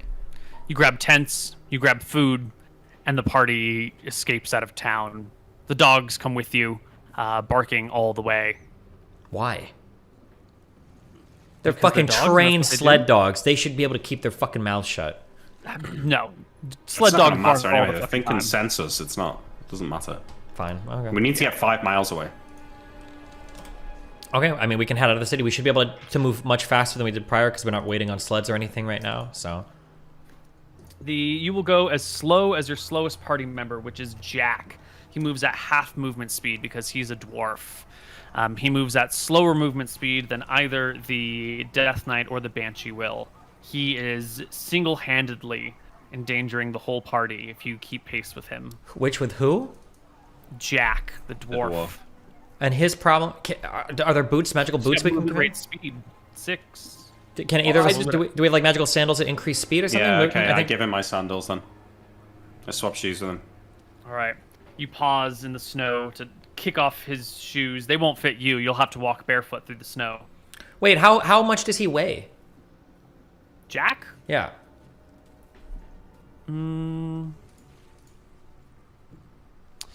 He weighs 107 pounds plus his 122 pounds of gear, all told 224 pounds or something like that. 229. Okay, way too heavy for me to carry. I give him the sandals and I'll cast fly on myself. I did have 2 cast. It fails. Shit. You're gonna have Okay, to I trudge through jump. barefoot. Jack's gonna have to carry me. Let's go. We can easily do that, yeah. Yeah, Jack's strong as fuck. He cradles you in his arms and holds you. The party leaves town. So we thought that was a death knight? Death Knight and a Banshee. That is fucked up, Neal.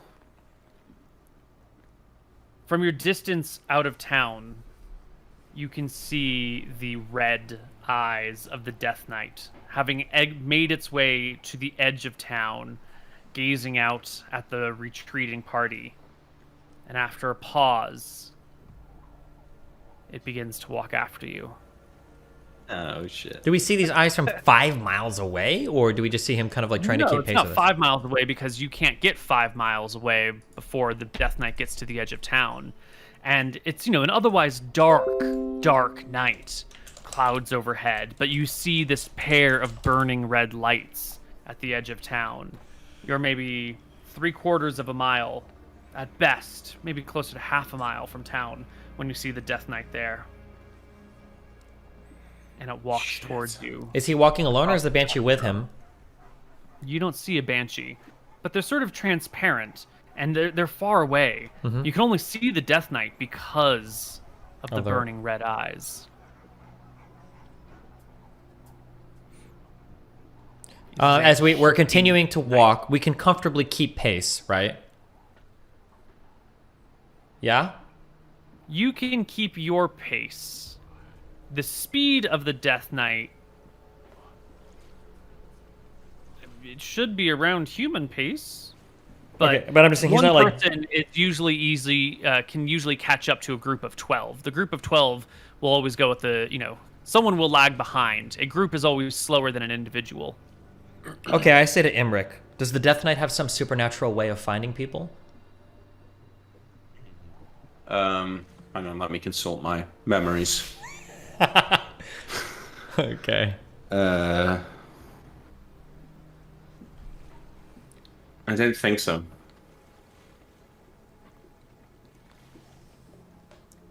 So only the Banshee can. Yeah. Okay. Fucking hell, this is some monster, this. Now I'm sure that you've heard stories of clever people trying to trick and kill Banshees of the past. So here's a question. Were one person standing to the left very close to a Banshee, and 12 people were standing to the right, a little bit farther from the Banshee, would the Banshee go towards the group of 12 people or go after the individual that's closer? Is Banshee drawn No towards idea. like a greater amount of life force? Well, rack your brain. Maybe, perhaps, Emmerich, on a nat 20, you've heard a story of some group, some dastardly rascals. Maybe even on a 19, you would have heard a story like this in the past that would tell you if Banshees would be attracted towards greater amounts of life force or not.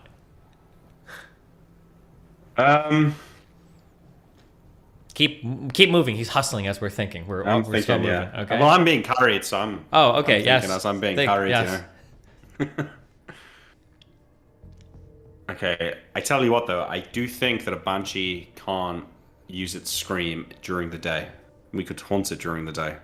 If we can Well, we're escape not. it. It's not day right now, and we're running at night, and we're being chased potentially by a Banshee and a I fucking Death understand Knight. that.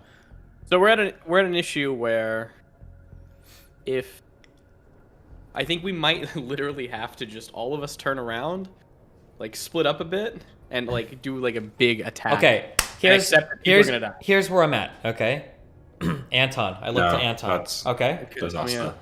If the Death Knight doesn't have a supernatural way of detecting us, or if the Banshee is drawn towards the greatest amount of life, okay, you and I could grab a rope between the two of us, and we could put earwax in our ears, and we could both run maybe 20 feet away, and we could bury ourselves in the snow and pull the rope taut between us.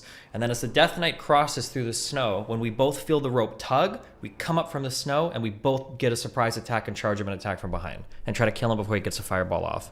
But the Banshee's gonna be there probably. That's leading. well, but we have the earplugs in for that. That's why we have the rope out, because the only way we'll know he's there is when he trips the rope. But Right. if he knows we're buried there because he can detect us or feel us Yeah, somehow, he's he going to can. walk up to us and kill us. So Okay. I think that's a good idea. well, but I don't know how the Banshee or the Death Knight can find us. I don't think the Death Knight can detect living. The Banshee can detect living. Its only joy in life is causing misery, so you could perhaps say that it would go after the larger group. Okay. Okay, well, I don't know if this is gonna work. That was just one idea, so I need more. We need a different idea. I don't think this. Good idea. I like that. I think if anyone can resist its attack, it retreats back to its lair. So if you can pass a save against it. I have protection from undead as well. I don't think that's gonna help. What does it do? Wait, can you cast any spells, or this is a scroll? I can cast a scroll. Koibu, can you refresh what that does? I'm not seeing it on my sheet. Protection from undead. I think it's a protection scroll, so it'll be in. Hang on. List of protection scrolls. Protection from undead. Also, if we start this plan, we're not gonna fucking cut to next week. Okay, we're gonna finish it. It just protects from physical attacks from the undead. Okay. At 5 foot distance from you. Yeah. So it's not going to help against. Another thing that helped too, depending on how many archers we have, is they could begin to pepper it with arrows from in front, as you and I run to the side and bury ourselves in the snow. Yeah, I wonder if I could outrange it. I think here's what could happen. Tyrell jumps up out of the snow first. So we could do your plan, which could work, or you could just show yourself first as Anton's hiding. He will attempt, probably, to just cast Power Word Kill on you. Just to get rid of you instantly. You're one person, and it'll fail. And then he can't do it again. I mean, so, because Emmerich was talking to us about the monster manual about this particular monster, Death Knights are extremely intelligent.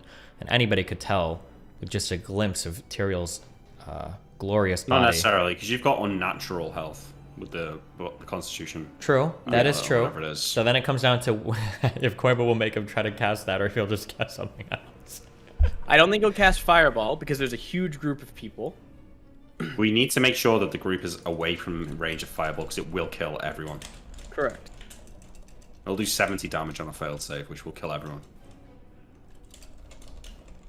Or 35 on a pass save, which will still fuck people up. There you go, see, told you. Is it 20? Would it be 20 D2 damage if you had 2 rings of fire protection on? Each one would do -2, yeah. So wait, is it -4 damage for each? Rings of fire protection won't stack like that. What? Wait, no, I'm pretty sure that we talked about that they did. That was like an episode 3 thing. Yeah. We did say, let's resolve this now. Yeah. Let me double check my things. Let's. You're making me doubt myself, but my gut. Because we do the protection stacking, which isn't technically allowed by the book. Yeah, I thought we were allowing stacking ring. Regular protection isn't supposed to stack, but we do allow it to. All dice rolls are calculated at -2 per die, never less than 1.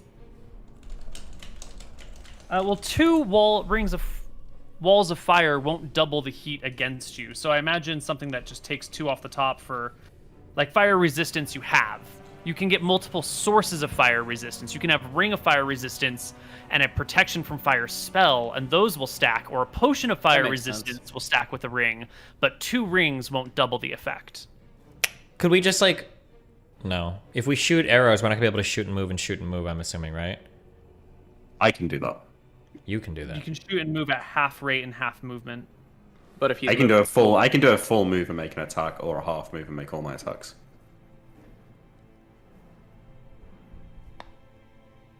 But its Fireball, if it works like the normal spell, will be like 220 yard range. 220 yards or feet? Yards. No way.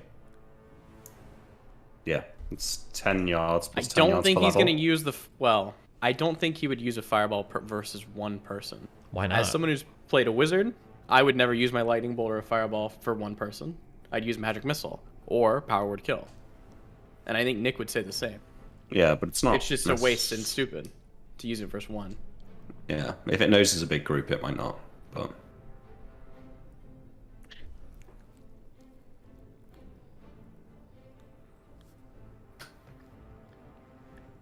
how deep into the night are we? Was this on first watch? This was first watch. we could keep walking till day. And then regroup and come up with a plan. If we walk for 30 to 40 minutes more where we're all hustling, Is it still continuing to follow us? But we said this is the issue that we ran into, is that one person moves faster than a group of 12. Sure, but Yeah. under ordinary circumstance, that's definitely true. But we're not just like trudging through the snow. I think we're all like hurrying at like our normal move speeds, right? And we don't have like a cart or anything like that. Uh-huh. You are moving away from it. You want to pause and try and take a moment or minute to like gauge whether it's gaining on you or falling away from you? Sure. How much time do you want to invest into determining if it's catching up to you? The whole group can keep going, and because Tyrael and I are really quick, and maybe Well, I'm Emmerich, looking over Jack's shoulder, so I Yeah. can make a judgment. So I don't have to walk. Tyrael and I will take. Yeah, but to get a good idea, Me and you have to, me and like, Anton pause will and stop. take We can move very measurements. fast, so. Yeah, we'll stop for. Yeah. One of you minutes. guys give me a perception check. Can I take out my spyglass to check for a bonus or? Yeah, absolutely. Okay, I got an 11. Okay. Make it an advantage with the spyglass. Okay. Yeah, it is catching up to you slowly but surely. It started maybe somewhere between half a mile and 3/4 of a mile. It's definitely no further than half a mile behind you now. It doesn't seem to be bothered by the snow in any way, shape, or form. It's half a Ready? mile away, and we're saying that like at about a 10th. Fuck, how many feet is a mile? Is it like 5,300? 5,280. Steven, what's your save versus death? Christ, don't ask me that. Okay, my save versus death is a 6. Mine is an Yeah, 8. so with bonuses, you only fail on a 3 or lower. No, we're not risking that. On a power word kill, that's a death saving. We're as not well? risking the No, future that's of on our the on the kingdom Banshee's Whale. and of our Oh, family the Banshee's Whale. on a Tyrael 15% could survive the chance power word We don't have to kill. worry about the Banshee's Whale. if we use the Because we have wax. shit in our ear. Well, not right now, but we can put it in, right? We don't know that. We don't know that. Tyrael, we know, is immune to power word kill because he's got too much health. So Tyrael could go in. Because I honestly believe in a straight up fight, honestly Tyrael believe- kills yeah. them both easily. I think that the literal solution here is Tyrael baits a power word kill, and then Anton comes up and like attacks too. Yeah, but you'll need to survive the Banshee Whale as well. Which I have the shit in my ear, which should at least give a bonus. Well, no, I think that Tyrael should bait both the power word kill and the Banshee Whale, and then maybe you go. But don't How forget. can Banshees not just wail The- over and over again, or? I don't think Once so. per night. Yeah, and if you pass, it'll flee. Okay. Is there a You need to wear your No, we're not fighting. Okay. Oh. I'm sorry. I'm a pussy. Catching bitch. us. I care about our family. Okay. Wait, I think I have another thing that could help you. What? Cloak of Plenty gives +4 saves versus elements. No. So He's already maxed out on bonuses. I'm not so gonna he's risk always a dying. fail on a 3. I'm not dying. Yeah. I'm not. None of us are dying here. Okay. Here's what we're gonna do. Okay. The rest of you guys are moving off in one direction. Is there a landmark or something that we can meet at later on? It's nighttime. You can't see anything. Except for the red eyes following us. Yeah. We're gonna send the party off exactly straight in that direction. We have more than one compass, I imagine, right? Mm-hmm. Yeah. Okay. We're gonna send them off in that direction, telling them that we're gonna meet back up in the city, at the gates of the city at morning. Okay? Me and Anton are gonna wait a little bit, and we're gonna go off in a different direction to bring the dark night towards us.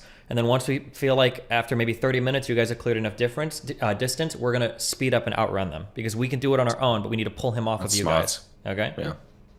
Might work. Okay. But if he has a range of 220 yards on a fireball, that's about 700 feet or 660 feet or whatever. So we have to make sure that we maintain that distance, right? What if he follows us? He won't because we'll be closer. Why would I go towards you if we're closer? We're going to if stop. he does, then we have to We'll go. figure something else out. Yeah. Okay, that's what we're doing. Good. Giddy up. We'll see you at The party in goes. in the morning. Jack runs with Emmerich in his arms. I say goodbye Party to both of you. separated. No, see you later. Okay, I Party leaves. chill with Anton Anton for a tells- second. into the dark. Anton tells Emmerich to watch Teresa. Yeah. Okay, I am looking back at the night with my spy glass where I can gauge distance. I'm going to Give talk. me one more. Oh, no, you got a 30 on your second perception check. That's pretty good. You can see near the Death Knight is the Banshee. She's following him. And you can even pick up the sound of her song. It reminds you of something that you've lost. It reminds you of like sad, sad times. I'm gonna be putting a ring of fire resistance on, just in case. Yeah, good idea. And I'll be taking a Keep the free action as well. ring of protection off. Yeah. Okay. Reaction and protection, free action and fire resistance are what you wear. Yes. You should do the same, Tyrell. I guess. Ring of Protection +2 is going to give me +2 to my save, though. That might be worth more than the... It's got a spell called Power Word Stun. I don't know exactly how it works. But... Okay. That's all right. We're fine. We're separated now. Me and Anton are waiting for a moment. No more. Sorry. Okay. Maybe for 20, 30 seconds as they start to pass, I'll look to Anton, and then we're going to go parallel. I'm sorry. Perpendicular. So if you draw a line from the Dark Knight to the cart, we're moving perpendicular for that to see if we can draw the Dark Knight off. Does that make sense? Yeah, I will. Okay. I will hold out my Velthara amulet. I doubt his piercing eyes can see it, but if they can, he was probably fucked over by Velthara in this area. So. So you wait. Oh, Until no. distance closes a little. No. No? Stop. Hold on. I am controlling the distance here. Okay. Yeah, 2,000 feet right now. Yeah. When he hits 1,500-ish to maybe 1,000, like in that range, then we're gonna dart off perpendicular. We're gonna dart off, okay? And then I'm hoping that after him and me dashing for maybe like a minute, I should be able to look and tell if those red eyes are looking at us or if they appear to be looking off and they're chasing the cart. So we're gonna do that, okay? All right. You move perpendicular to the line of travel for a moment or two and look back.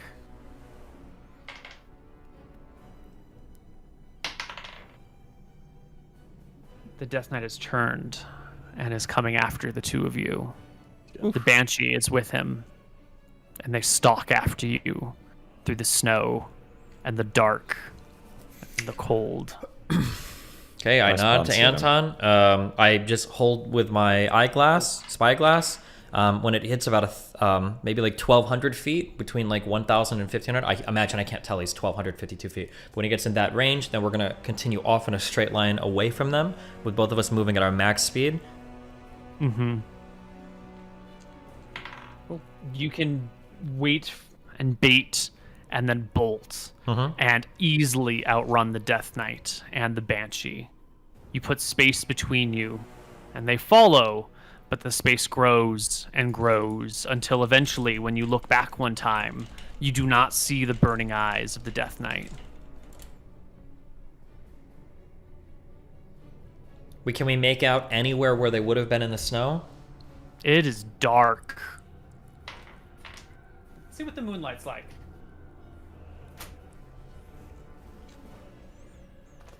I mean, to tell you what we'll do just in case they die.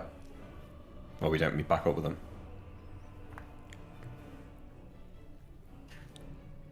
Yeah, what would you do, Nick? Well, I know that we need to get 5 miles away from the town, and I'm hoping that they're just buying us time. So I think we're just going and going and going.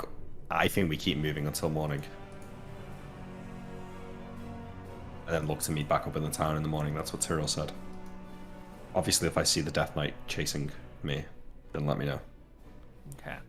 It is... the moon is about half full right now, but there are clouds overhead. So looking out across the snow, you don't really spot the Death Knight. You can see sort of, well, not much, actually, just sort of darkness out there. You cannot find the spot where they were. You can't really see much of a reflection off the moonlight, off of the ground. If there were no clouds in the sky, you would actually have a great view of everything.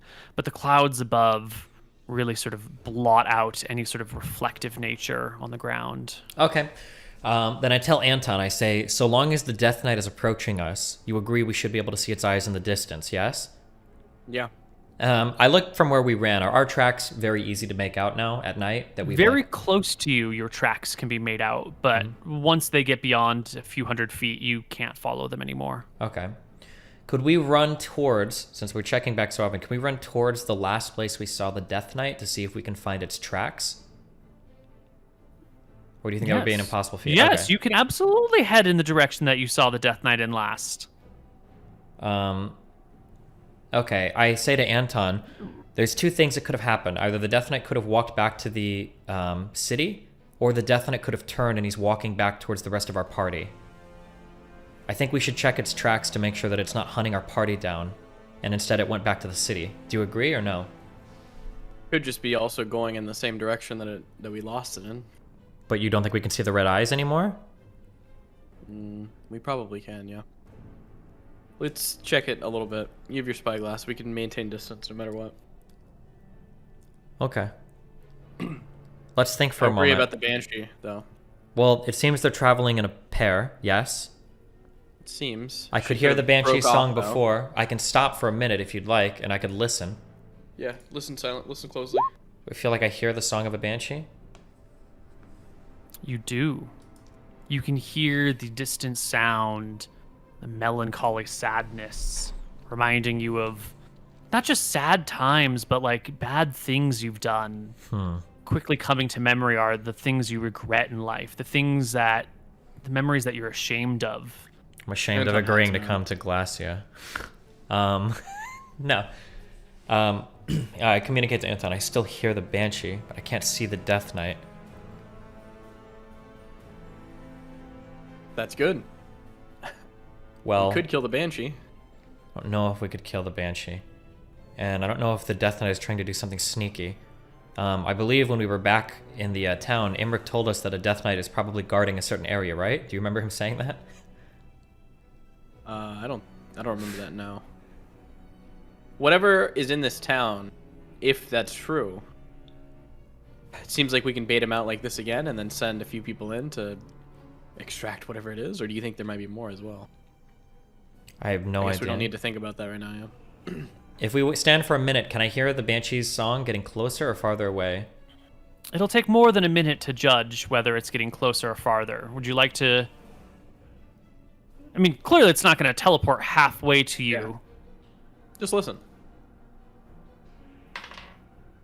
It is receding.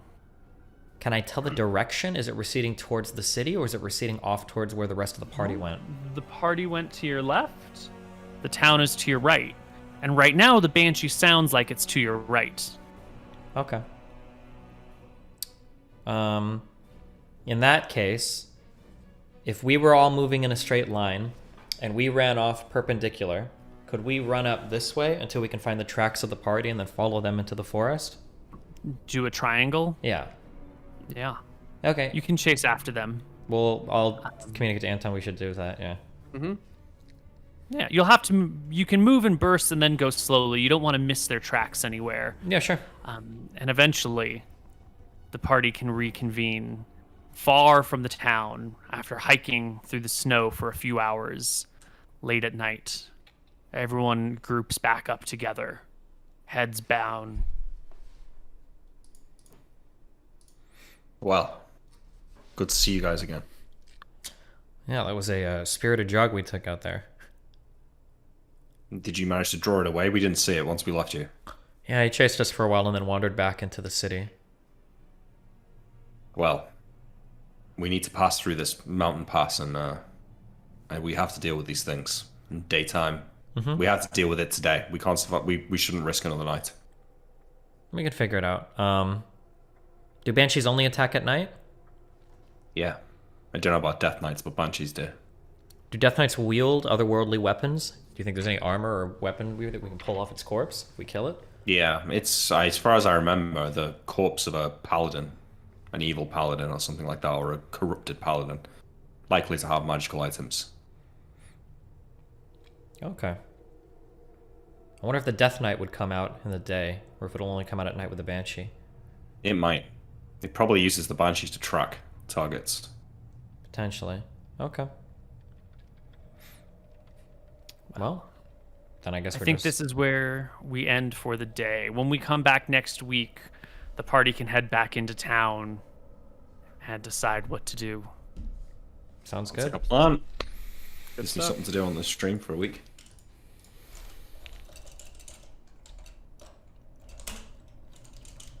All right. If you're a subscriber to the Patreon, depending on your tier, you can leave us questions every week. We have 2 more questions for this week. Are you ready? Yeah. Good. That was smart, by the way, Stephen, the splitting up thing. That was good thinking. Thanks. Well, you know, my Sorry. RTS background is just what we do, you know. Yeah. Number 1. What is the biggest mystery that each player out of character would like to know about in Koibu's world? Oh, I know. My answer is who really was Venlin, which is a mysterious person that kept showing up through the Hardcore Heroes campaign. You'll have to go and watch that. He was in the first episode. He kicked the whole chain of events off, and then we never heard from him again. And then he turned back up about a year and a half later, doing some weird shit.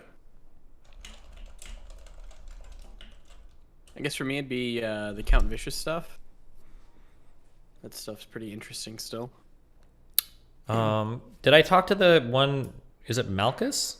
Did I talk to the god when that was? I think you did, but it's not been confirmed. That weird guy. Oh, maybe. Yeah. I think that's probably what I'd be curious about. Why were the Dragonbane weapons made so brittle and pathetic? That's another good question I have. Okay, next question. To Koibu, what was a storyline you put a lot of work into or were really proud of, go unused due to player actions making the storyline impossible or just abandoned? What did it entail, and how do you think it would have changed the campaign? Oh man, I mean, that shit comes up all the time in all my campaigns. You put in a bunch of effort into something and the party just goes in another direction, and my coping mechanism for such things has been to do my very best to forget about it and move on, which is unfortunate because then I sort of forget about the storylines and I move on. Let's see, I don't think that any of that stuff has come up for...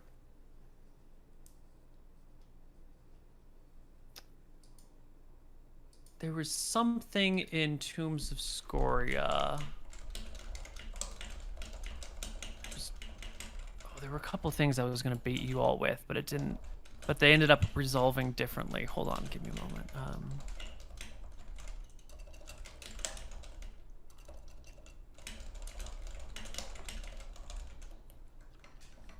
I thought of another mystery I'd like to announce to while Neal thinks about this. I would like to know if the dog that I kicked, if it would still be alive if I hadn't kicked it. I'd like to know the answer to that. Wait, was this the one we were way...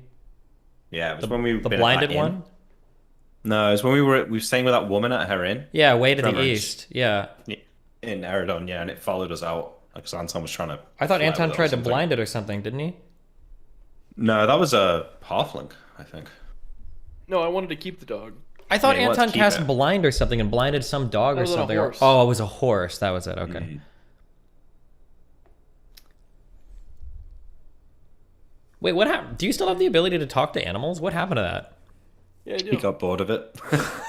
No, I just can't really use it much. Yeah, it's almost There's like better it's not spells actually than that. It's not actually that useful. Gotcha. We should capture a rock though and tame it with that spell. Anton, agree. that'd be so good. We'd be fucking chilling if we had a rock right now. Yeah? We absolutely would be. Yeah. We One of the- actually should have just done that. Sorry, Neal. No, Go okay. ahead.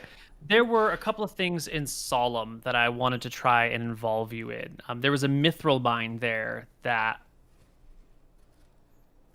there was some you went to the It was the giants, right? They wanted us to. There were the yeah, get there were the revenge. giants and the red dragon's lair where the dragon lay dead, and the giants wanted you to get revenge for the dragon, and then they would come work with you, the stone giants that help build your keep. And I had a couple of storylines built off of that about like going into the mithril mines and sacking them.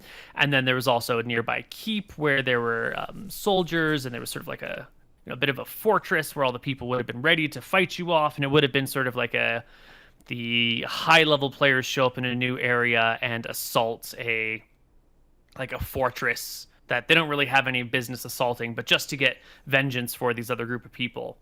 And I thought that would have been super fun. What was the rest of the question? Fortunately, Mutant got mad and we couldn't do it.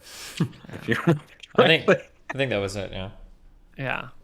Yeah, I wanted them to assault a keep and fight off a whole bunch of clerics and mages and soldiers who were ready for them. And You reused that though. the inside of the mine got reused, but there was a whole like outside section. Yeah. Well, The dead dragon would have been cool. That's a shame. true. Okay, well. I think I'm gonna be traveling, but I should be fine. I'll just get my mobile set up. So yeah, we should be back here Thursday at the same time next week. Should be good. Great. Looking forward to it. All right. Looking forward to it. Wait. If it's possible, does it work to do it on? No, that's good. Yeah, no, this works. Never mind. I was gonna say a day earlier, but no, that's fine. All right. Well, we'll catch you guys next week. See you guys later. See you later, chat. Bye. Bye bye. And I'm probably streaming for a bit after this, so I won't disappear too quickly. All right. Angel thumb.